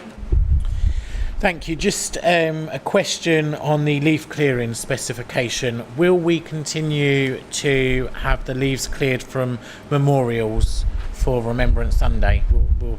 Will they continue in that specification? Yes, they would. Councillor Jones. Thank you, Chair.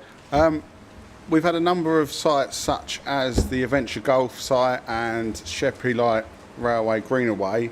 That means we no longer have grass and we have alternative surfaces. So is that included in these cost savings? Yeah. Okay. I do think there's alternatives to make these savings from this ground maintenance contract, such as we've got many concessions that we rent out, but the council still goes and cuts the grass. I think we could easily save the 75k that way. I know just concessions across the island, we might even be able to save it that way. I know about the annual bedding is going to stop. We haven't really seen much of that on the island for the last few years. I'm reluctant to support the savings, but we've been set these savings from P&R and therefore by full council following that. I'm happy to see the contract extended, but there's other areas we can be, we can stop cutting the grass. If we had the coach parking and the leisure committee, community and leisure committee agreed a few years ago in place, that's another savings. There's little areas we should be picking off. And I know there's lots of areas that were on the contract, was it 2021, that's on the maps are on the website. And there's areas that have been tarmacked over or are just plain mud, so I just hope we've walked and seen every one of these areas before we go ahead and just cut. And also some of the terms such as amenity cuts, I think, could you explain some of the sort of more technical terms in this report just so that all members are know exactly what they're agreeing to. Yeah. Amenity cut is what we would normally see in parks and open spaces that they're used by people. They usually cut between anywhere from 3/4 inch. I'm an old guy, so sorry about that. To anything up to 1.5 inches, 1.75 based on surface area, whatever.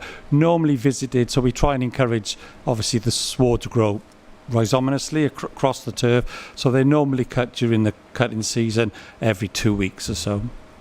Is that okay, Councillor Jays? Yeah. Thank you. Martin?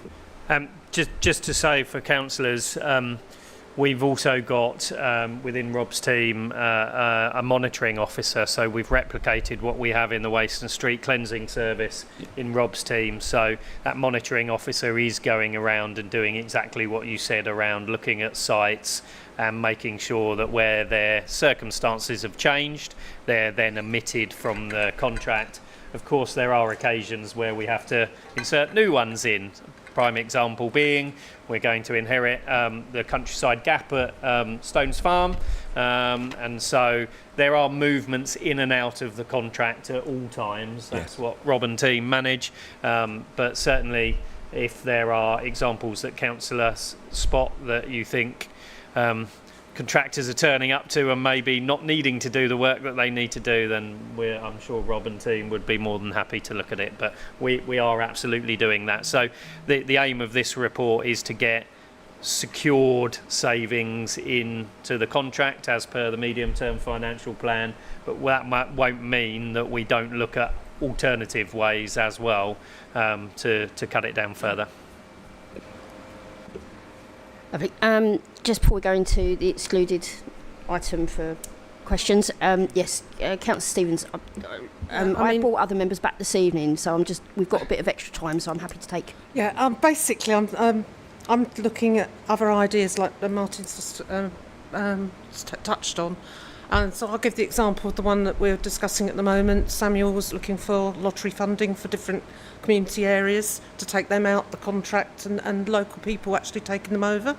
So at the moment we're looking at the Baby Memorial Garden at King George's, taken over by residents and people who have got names on the memorial.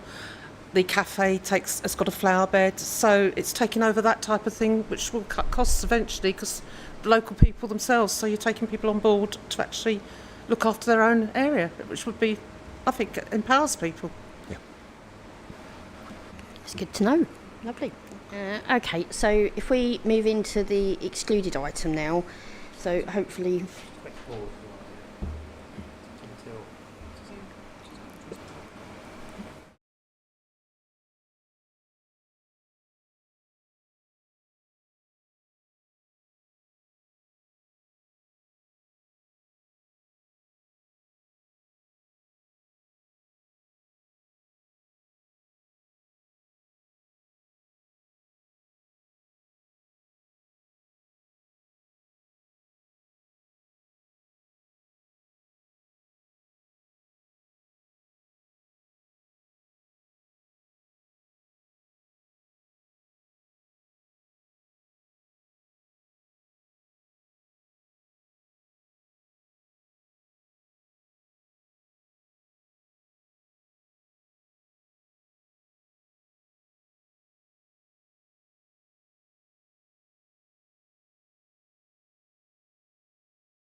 He's in trouble. Sorry. Councillor Perkin, I've done very similar, actually. So Dexter or Alex, whatever, is fine, really, isn't it? Are we all right to restart? Yeah. Lovely. So, gone back into the public bit of the meeting. Would anybody else like to speak on the substantive motion recommendation this evening? No? Okay, we're going to move to the vote. We've got a proposer and a seconder.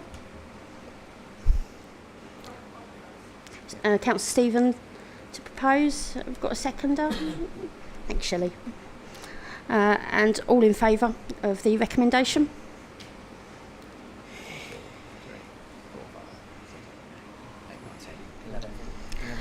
Any against? Any abstentions? One abstention. Lovely. So that's passed as well. Right.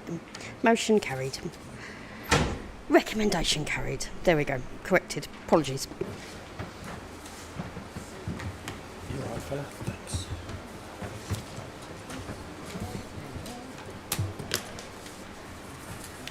Okay, let's move on to our next agenda item, which is item number 10, Public Conveniences Review. That item will also include a blue paper item, which at the moment is on the agenda as item 15, so we'll be doing both of those agenda items together. Okay, so if I could hand over to the officer to introduce the report. Sorry. Good evening, everyone. So my name is Andre Bowen, and I'm the Service Improvement Project Manager here at Seoul Borough Council. One of the projects I was specific. Sorry. One of the projects I was specifically tasked to work on was the Public Convenience Review. The work I completed looked at where savings could be made with consideration for local residents, visitors, and businesses. To ensure that each public convenience was thoroughly reviewed, I looked at the amount of people that visit each one daily, the cost to operate, their condition, the amount of antisocial behavior reports received, and what other local authorities are currently doing. I also looked at the different ways for operating the public convenience service, the benefits and the disadvantages of were considered for continuing to outsourcing operations, insourcing the service, charging residents for using public conveniences, a community toilet scheme, or transferring to town and parish councils to manage.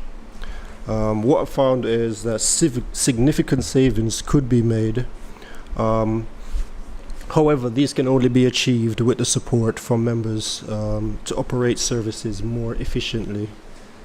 So there is no legal requirement to deliver public conveniences, and the equality impact assessment has been drafted to have considerations for how the recommended proposals would impact on local residents. In addition to this, the report recommends to consult with residents on matching the service with resources, as in the mid-term financial plan.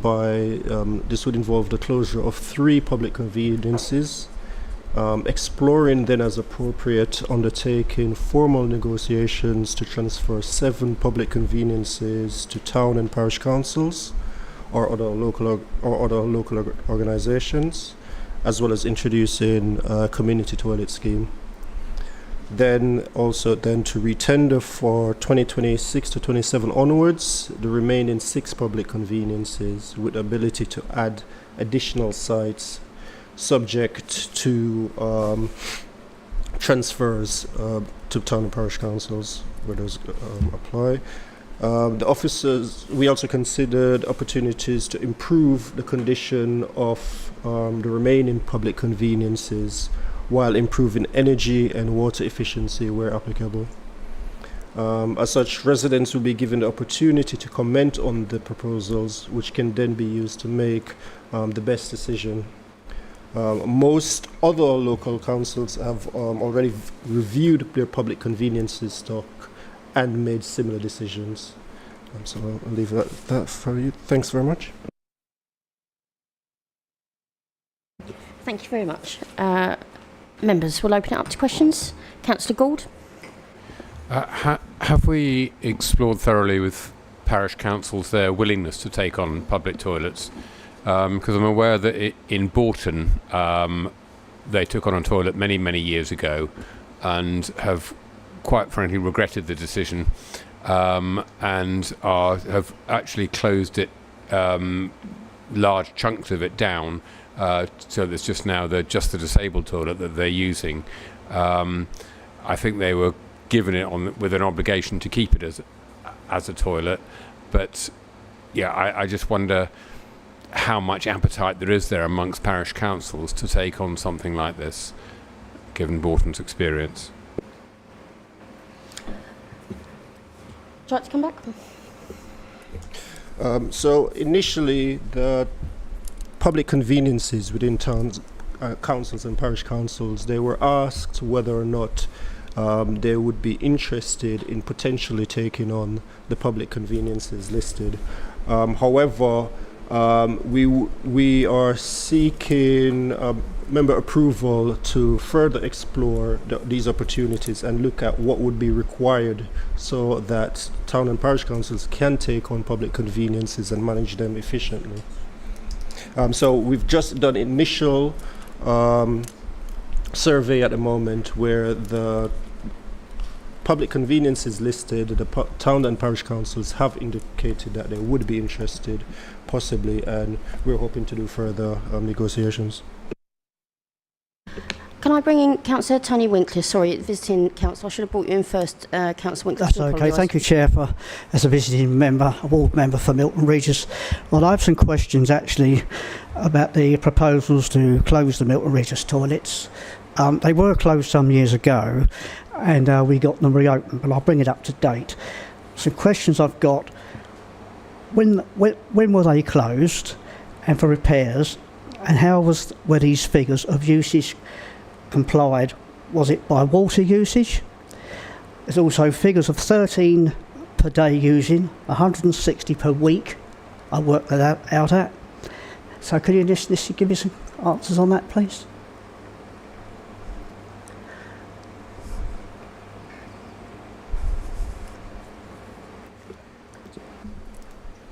Hello there. Yeah, I don't know specific dates. I'm aware that the Milton Regis facility was closed early this year for some maintenance work. From what I understand, that maintenance work has been undertaken now. So, depending on members' decisions, it could reopen now that work has taken place. Okay, thanks for that. I won't be too long, Chair, but... would you look? I think Martin would like to come back on that. Oh, point sorry. as well. Okay, yes, sir. I think you asked the question about how was the usage determined. So it was a combination of some of the things you said. So we had electronic counters that were placed onto a number of the toilets, and then we referred to. We also did the same back in 2019, so we compared it to some of the 2019 data, and where that wasn't possible because of the nature of the facility, that's where we were also using water usage data. So they are absolutely estimates, but as you can see, the variance in the usage, we're confident that whilst it might be 15 a day or 11 a day, either side of the 13, we're not talking that there's hundreds using those lower used facilities. So we have some assurance on that usage level. Thank you. Just one more quick point, Chair. I know you've got a busy meeting. Right, this building, as I understand, is a heritage building within the heritage area of Milton High Street. It's going out to consultation, I believe, before any decision's made. Is this correct? Going to public consultation before, when there's no decision being made tonight, is there, on the closure of these toilets with the committee? No, Councillor. We have looked at several potential public conveniences which could face possible closure, and what we intend to do is ask members of the public about what they feel about each public convenience. So there are some questions attached in the appendices, and what we hope to determine from that is whether or not there is a strong resistance in terms of any closure of Milton Regis compared to the others, but we will be looking at them in comparison. So just for reference, the public conveniences the public will be asked to give us their feedback on includes the Library Car Park, the Forum, Milton Regis High Street, the Spinney and the White House, but we will only intend to close 3 of those depending on the data we have. Okay. Can I just bring Martin in quickly, Councillor Winters? Yeah. Just a very quick question. I don't know if this is the right time to raise it or not. You may have seen an article today that suggested the proposal included both toilets within Sittingbourne. Whilst we've put those both into the consultation, the intention clearly is not to close both, it's to close one. So what we're looking to tease out in the consultation is which one residents would prefer to keep in which location. So I just wanted to, just in case that was a misinterpretation from the report, I just wanted councillors to be clear. The intention would be they're both well-used toilets, but because they're very close, what we're suggesting is to each other, what we're suggesting is one or other could be closed, and those users of the one that's closed can adequately use the remaining facility in Sittingbourne. Just one last point. Carry on, Councillor. I believe this building is a heritage building within the heritage area of Milton High Street. If at a later date, well, next meeting or whatever, it does decide to close these toilets, what is going to be happening with this building? Because if it's left to be derelict, it will be a blight within the heritage area of Milton High Street. So that's a question I'm asking. That is my last question tonight. That's a really difficult question to answer in a public committee because we don't own the building.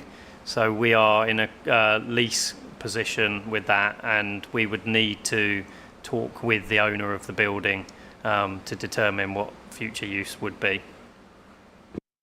Okay, thank you. All done, Councillor?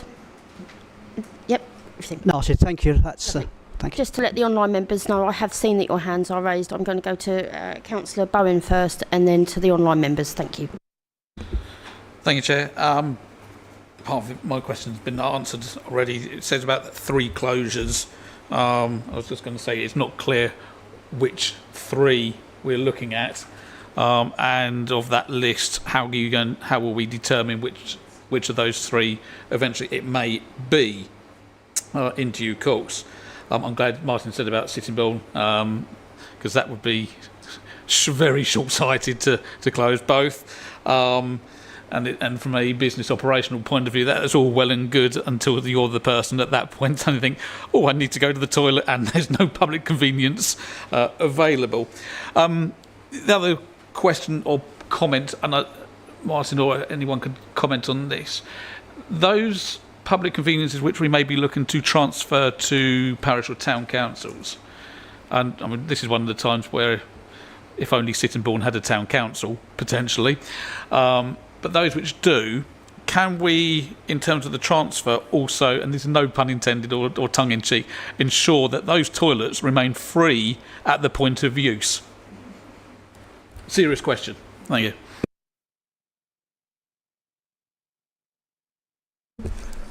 I think the purpose of, or one of the benefits of transferring public conveniences to town or parish councils is that they have a sort of more local connection within their vicinity and can determine what's best for their region as such. So I am not aware of any public conveniences being potentially changed to a charge for use only from those listed for transfer, but we can, however, try and include that in discussions when negotiating future use.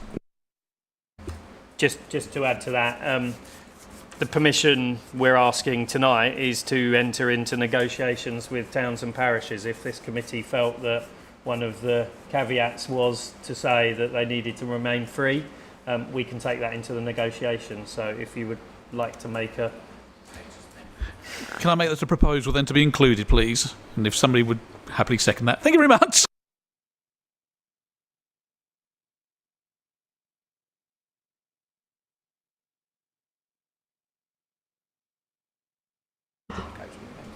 Okay, I think we'll just deal with that right now, shall we? Would anybody else like to add any comments to that proposal? Councillor Shill?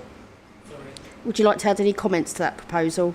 No, I just think it's very good. I don't really want to be spend a penny. Fair enough. Right then, so shall we go to the vote? So everybody in favour of adding that to the proposals? What is the proposal, please? You that as part of the consultation as the transfer to any town or parish councils on public conveniences, that we look to retain them at free at the point of use. I can't help but say it's a we proposal.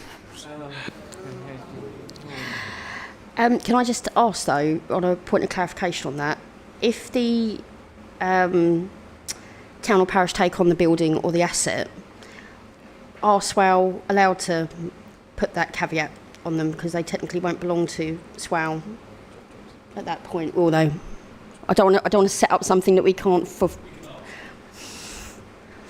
I might refer to my legal colleague in the room on this, given that we have the pleasure of his company, but otherwise I would attempt to answer it. I suppose plausibly you could think about whether you could actually have a restriction or a covenant on the transfer of it if it was something that we owned that we were transferring, that then, for example, required that it always remained a public convenience and required that it always remained a free public convenience.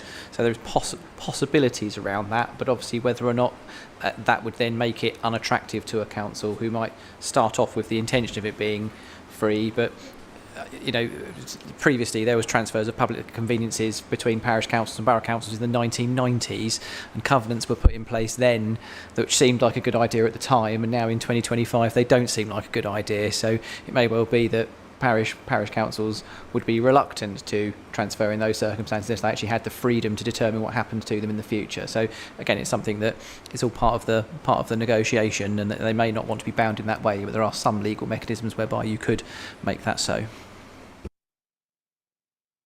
And I would add Councillor Gould's point first. When we transferred to Bourton Parish Council, probably before all of our times, there is a requirement with it, there is a covenant within that for it to remain a public toilet. So I think from our point of view, we were hoping to go into the negotiations with a fairly blank canvas, but can I just check, are you asking that we say that it remains a public toilet and it's free at point of use? Or, because I think back to Andre's point, is the reason for these asset transfers, particularly in the light of local government reorganisation, is that we allow decisions to stay locally. So if a town or parish at some point decided that it was no longer a toilet and it was better as a can't think of anything obvious that the community would like to do, but something else that the community really want, what we wouldn't want to do is hamstring future owners to do that. So less prescription is better, but I think if it could be around community use of the building or something like that. Can I just quickly clarify that actually my point was about local government reform actually? So even if we put covenants on, if SWAL dissolves into something else, how enforceable are those covenants, if that makes sense? Enforceable, because basically everything that was SWAL would transfer lock, stock and barrel into the new authority and would continue to be binding. Sorry, Councillor, do you want to come back? Just actually coming on Martin's point, I think I totally appreciate that, and I would suggest that it should be for as long as the purpose remains that they want to keep as a public convenience, then that should be free at the point of use. Should the parish town council seek an alternative use for that building for whatever reason, then obviously that puts a different emphasis on it, but all the time it's a resist any puns, all the time it is a public convenience, it needs to be free. Thank you. Okie dokie. So let's take a vote on that added recommendation. So recommendation 4, are you happy for it to be a separate recommendation? Just making sure. So parish councils to be required to keep free as long as it remains a WC. I'm reading Martin's, but we'll get the... Yeah, that's fine. Lovely. So did we have a... Councillor Shield seconded it and he's happy with that amended wording. Sorry, Councillor Shield, as seconder, are you happy with that amended wording? I will learn these phrases and hopefully won't need someone to coach me at some point. No, that's fine. Thank you. Lovely. So let's take it to a vote then. All in favour of the proposed recommendation to be added to the report? And Elliot's out of the room. He's out, missed it. Oh, yes. 11. Forgot to vote myself. There we go. Yeah, 11. That's the full house of bingo for first meetings this evening, isn't it? Forgot to vote myself. There we go. Excellent. So that's passed. So that will be added to the report. So let's go back to the recommendations as they stand. I'm going to go to Councillor Perkin first, if that's okay, and then Councillor Wise, you'll be after Councillor Perkin. Thank you. Thank you, Chair, and apologies. I was hoping to be there in person this evening, but work has not made that very easy. So this is something that I feel very passionately about as a daughter of people that have disabilities. My mum is a wheelchair user, and my dad has quite significant physical impairment. Public conveniences are the difference between those people being able to leave the house and can go about their business and them not being able to do that. It's something that as an able-bodied person I've taken for granted in the past, in how difficult just doing kind of day-to-day things are if you aren't able to access those kind of facilities. I think personally I understand the difficult financial situation the council finds itself in, and I'm not here to make light of that, but it does feel like this decision is being kind of putting the cart before the horses, because if we were in a position where the community toilet scheme was really successful and lots of businesses and community spaces were up for signing up to that community scheme, and there would be some way of offsetting the loss of those public conveniences that was obvious and tangible and we could measure it, I think that then we could start making decisions about closures or keeping things open. But we don't know how well that would be received yet. Also, I appreciate that the public convenience schemes have worked really well in other areas. London is a prime example where community toilets work really well, but there are a lot more kind of community businesses and things within a shorter distance than there would be within more rural areas. And the concern that I also have about these kind of schemes is that it relies on the private market, which isn't always reliable for kind of long-term replacement of public services. So I'm a little concerned about that. I also think we're making this decision before having understood exactly how many of the parish councils really want to take these on. As Councillor Gould rightly said, it's a large financial liability for parish councils to take on. So again, I think if we knew that they were all very keen to do it and they'd thought about it and there was political and community support for that, then I would be more comfortable about closing toilets. So I wanted also to just bring the committee's attention to page 391 of the report, which looks at the equality impact assessment. Within the equality impact assessment, you can see that 30% of the protected characteristics would be negatively impacted by this decision. That includes age, disability, and pregnancy and maternity. Now, I think what is really difficult to capture within public consultation is how impacted the most impacted people would be. I think we can judge usage by numbers, we can judge usage by anecdotal information, but you have to really understand the impact on the most impacted of this decision, and I just don't know that we can say that we're there with that yet. I think that it's really good to have questions around the importance of the facilities within the proposed consultation, and I think that will pick up some of that, but I think we're just not in a position as a committee to be able to confidently assess how impacted the people that need these conveniences the most would be. So what I would like to see is the committee try and understand the real eagerness of the parish and town councils to take on these conveniences, and also the uptake of interest in the community toilet scheme before even going to public consultation, because I think that this is a really key decision for a really small but really important section of our community, and we shouldn't take it lightly. Thank you. Thank you. Just for speed, I'm going to bring Councillor Wise in to ask his question now, if that's okay.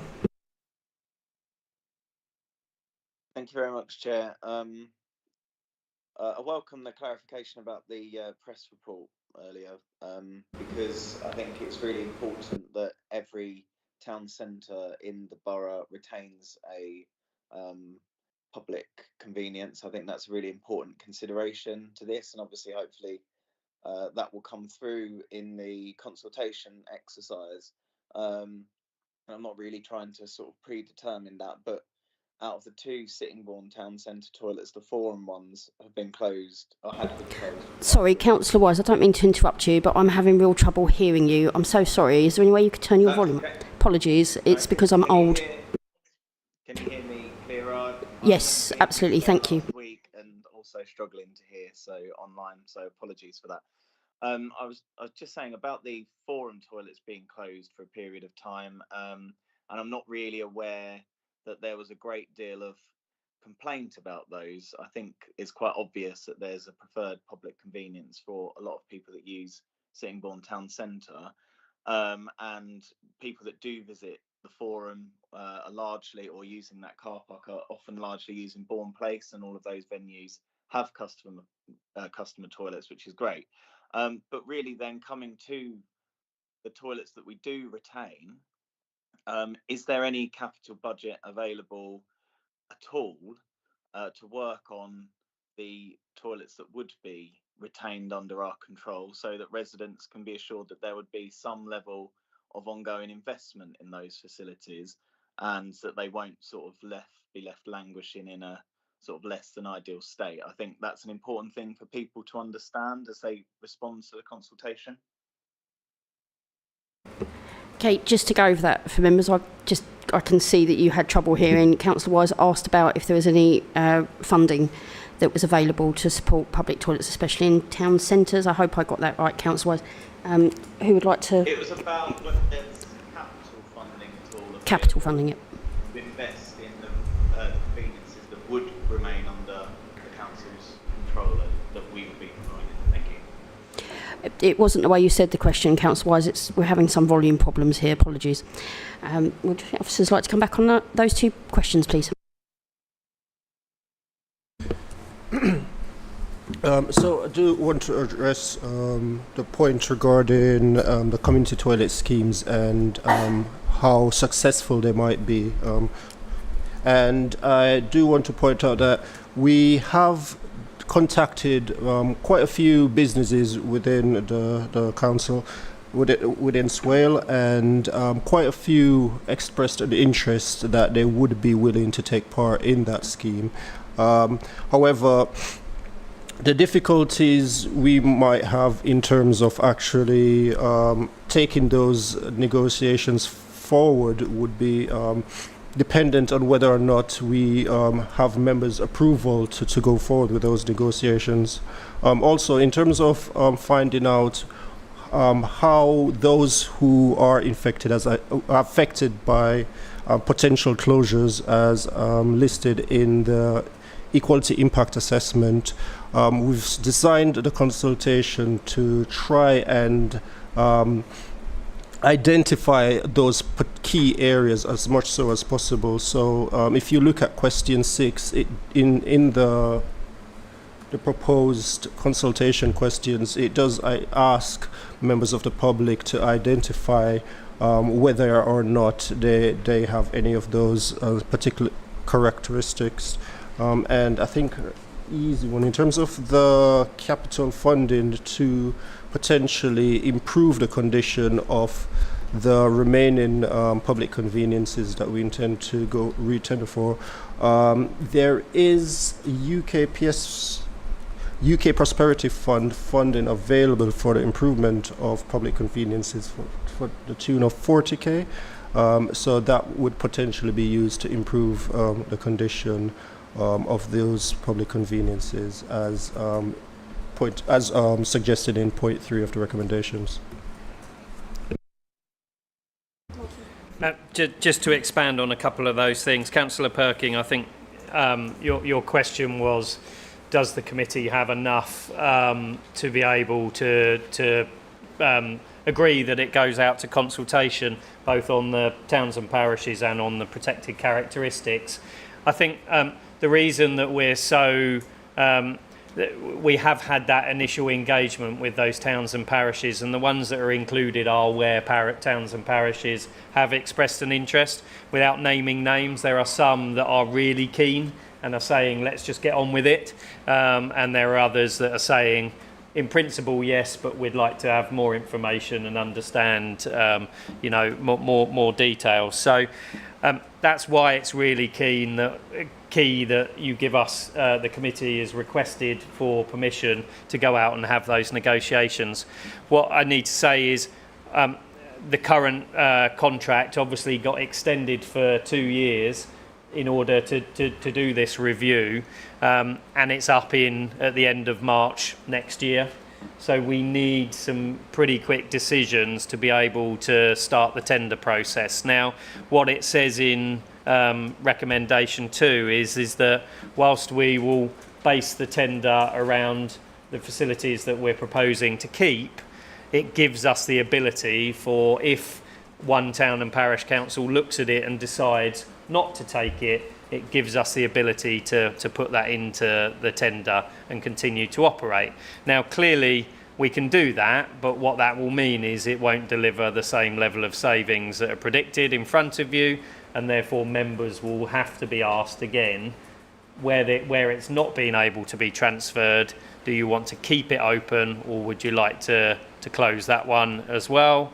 And therefore that may well need further public consultation. So from my point of view, this is about going out and asking the public about particularly 3 sites is what we're targeting. We've named 5 because we didn't want to make a presumption on the Sittingbourne toilets, although Councillor Wise may have alluded to the ones that we feel certainly should be considered.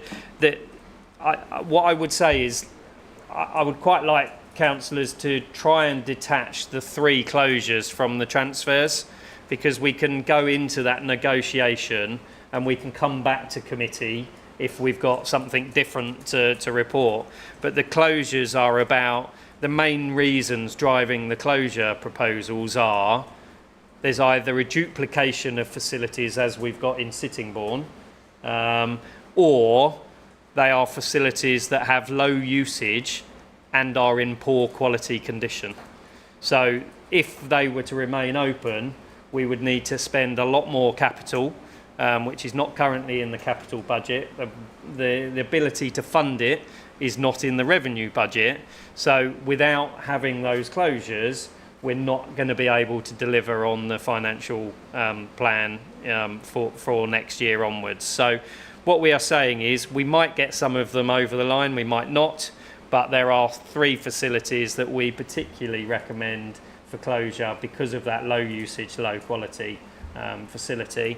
In answer to the capital budget to improve the existing ones, if we were able to achieve the savings promoted in the papers, then that is beyond what the medium-term financial plan is assuming. Now, clearly that's the council still has a budget, and the Section 151 officer would want me to tell you that the more saving the better. However, What you could then do is use some of that saving in the initial years to improve the remaining facilities and get those up to a higher standard. So lots of considerations, not all of which you need to do tonight. You're being asked tonight, should we go to public consultation on the closure of 3, and do we have permission to go into negotiations with those towns and parishes that are interested? Okay, just really quickly, because I know we might have members leaving us in a moment. Has any member got any questions based upon the blue paper this evening for this item? No, so we can continue with the public element of the meeting. Councillor Schell, did you want to go next?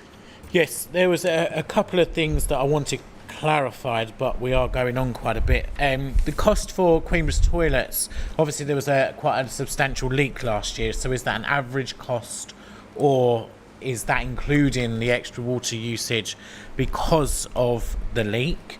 And also, our toilets include a shower block, so how is that averaged out as toilet flushes and whether it's a shower or not?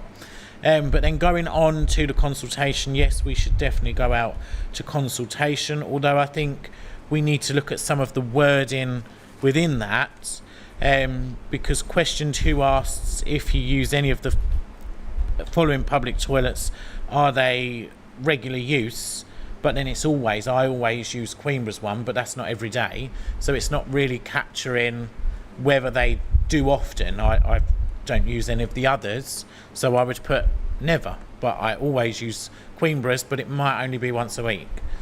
And then we asked about an awful lot of questions about their personal life for obvious reasons to capture the data that we need, but we asked whether they consider themselves as disabled, but then we don't ask them the question whether they were actually able to access the toilets easily or not. I think, do you want to come back on that, Martin? I'm going to look to my colleague to see about the water leak. I think we omitted those costs and it was an average, but I'm going to ask for clarity on that. And I think really good feedback on the questions. You know, we're very open to do that. I think we did debate capturing regularity of use, but I can't remember where we got to on that.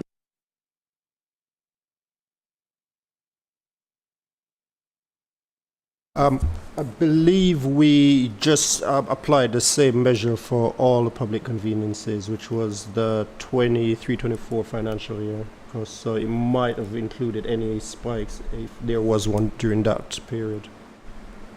However, just to make note that the running costs were not the only things being considered in terms of the review of the public conveniences. Okay, does that answer your question, Councillor Shaw? Would anybody else like to make any comment? Councillor Joe, sorry. Thank you, Chair. This is the second report in a row about us making savings or cuts, which is what they are. None of us stood for election to make cuts after cuts, but with government funding cuts to us over several years, here we are. And we all refuse to be in the position of issuing a Section 114 notice, so on we go. One of the toilets that's on the consultation for closure is also listed as a parish councillor's interest in taking on. Is that in case that falls through? The library car park is so close to the leisure centre and in Sittingbourne, and I can't quite remember where the toilets are in the leisure centre, but I think that's with clear signage. If that one was to close, I think there's a clear and close mitigation for that. With the forum, I'm surprised that it's not that the shopping centre doesn't have to have a toilet block. I'm surprised that's not the law. And the previous administration missed a trick not having a toilet as part of the Spirit Sittingbourne build, or even refurbishing the forum ones as part of it. On the toilet share scheme with other businesses, I know Wetherspoons have joined the toilet scheme in Maidstones, so it's definitely worth asking them again, if we have. I'm sure we have, but ask them again if they'd consider joining that.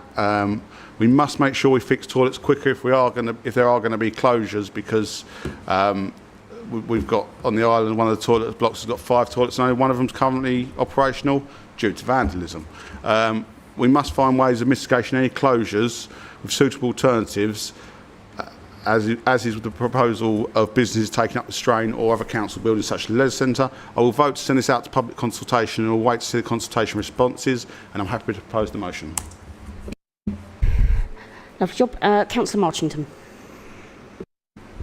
Yes, thank you, Chair. I just have got a question, please, to Martin. Reference the Queenborough toilets. When I did a report on the usage to it for you, but you said it's the highest water value user is going. The question I'm asking: do you have a separate water supply account with the Harbour Trust? So the answer is no. And that is what is driving the water usage. So yes, we believe boat users are using the showers, and therefore that's why the water usage and the costs of Queenborough are high. No, I wasn't referring to the usage of the toilet block. I'm on about the water pipe that was connected into there when they first built the landing, and supplies the water supply to the landing itself, where they've got 2 toilets down there and 3 taps for boat people to wash their boats down from bits and pieces with. And that was originally temporarily connected into the water supply to the toilet block as a favour when it was built a lot of years ago. That's very good local knowledge, councillor, and I shall. So the question is, be having a look at that. Can you have a look and see if there's no account for the ATL that explains that high water usage, and we can do something about that with a meter. So just checking, you're right to take that outside the meeting and look at that. Thank you, Councillor Marchington. That's really interesting stuff. I do understand. It's a wrong term to raise. Thank you. You've got excellent expertise in that area, I know. Sorry, Councillor Stevens, you've just got to be really quick on this one, please. Really Last quick. one. It's just for a bit of clarity for Councillor Jays. The Swallows toilets, you have to pay to get into the building, so that doesn't really wouldn't really be feasible. And for clarity on the forum, we did, as a council over the years, approach several times the previous owners, to have some toilets fitted, suggesting to them that they'd have more footfall and everything like that. The forum toilets, I would suggest, are the ones most likely to be the ones to go, because we've got so many cafes and that round there. But I think the library ones are very well used. I know I use them. Yep. So we've had a proposal. So have we got a seconder for the motion? Councillor Jackson, lovely. Just quickly, didn't have need to come back on any of those points, Councillor Stevens, but they were well made. As Should we go amended, to Chair. As amended. As amended, yes. Thank you. That's very kind of you to add that. I'll get there. I will. I promise. Right. So should we go to the vote on that one? All in favour of the recommendation? Take them all in one go. So all in favour of all 4 recommendations. So, and me as well. Unanimous? So that's unanimous. That's passed. Thank you very much, members. Well done. We're going to quickly look at the forward decision plan, which is the last agenda on the item 12. Sorry, Councillor Jays. As we said earlier, we'd want to add an addition of the LC WIP consultation coming back to this committee onto the forward plan. I'm happy to second that. Am I allowed? Agreed. To vote, everybody in favour of that idea, bringing the WIP back? Yep. Is that unanimous? Lovely. Any other comments or questions for the forward decision making plan? Martin, did you not want to add something? Did we talk about something earlier? Don't know if you can't remember it. Excellent. We'll bring that back another time then. Lovely job. Oh, no, I've remembered. Oh, okay. Sorry. Lucky, I know you all want to go. Just in time. The Climate and Ecological Emergency Action Annual Report is on for November. The officer would like to defer that to the January meeting, and the reason being our climate and ecological year works from January to December. For the November meeting, we'd have to be writing the report sometime in September, which would mean quite a lot of the year wouldn't be covered. If it came to you in January, which unfortunately is only 2 weeks then before it goes to full council for debate. But if it came to you in January, you'd have a much more complete report as a committee. The climate, all parties have I think a representative on the climate and ecological steering group, and obviously that steering group will be looking at early drafts throughout that period. So ideally, can we change that from November to January with your permission? Does that need a vote? Does that need a vote? No, lovely. So we've agreed that. I have missed off item 11, items for noting. Apologies. Are there any items for noting? No, so that's it. We'll close the meeting at 21:51. Thank you very much. And I very appreciate the fact it's been a very, very hot evening and a very tight agenda. Hopefully it'll be a little bit easier next time. Thanks, members. Good night.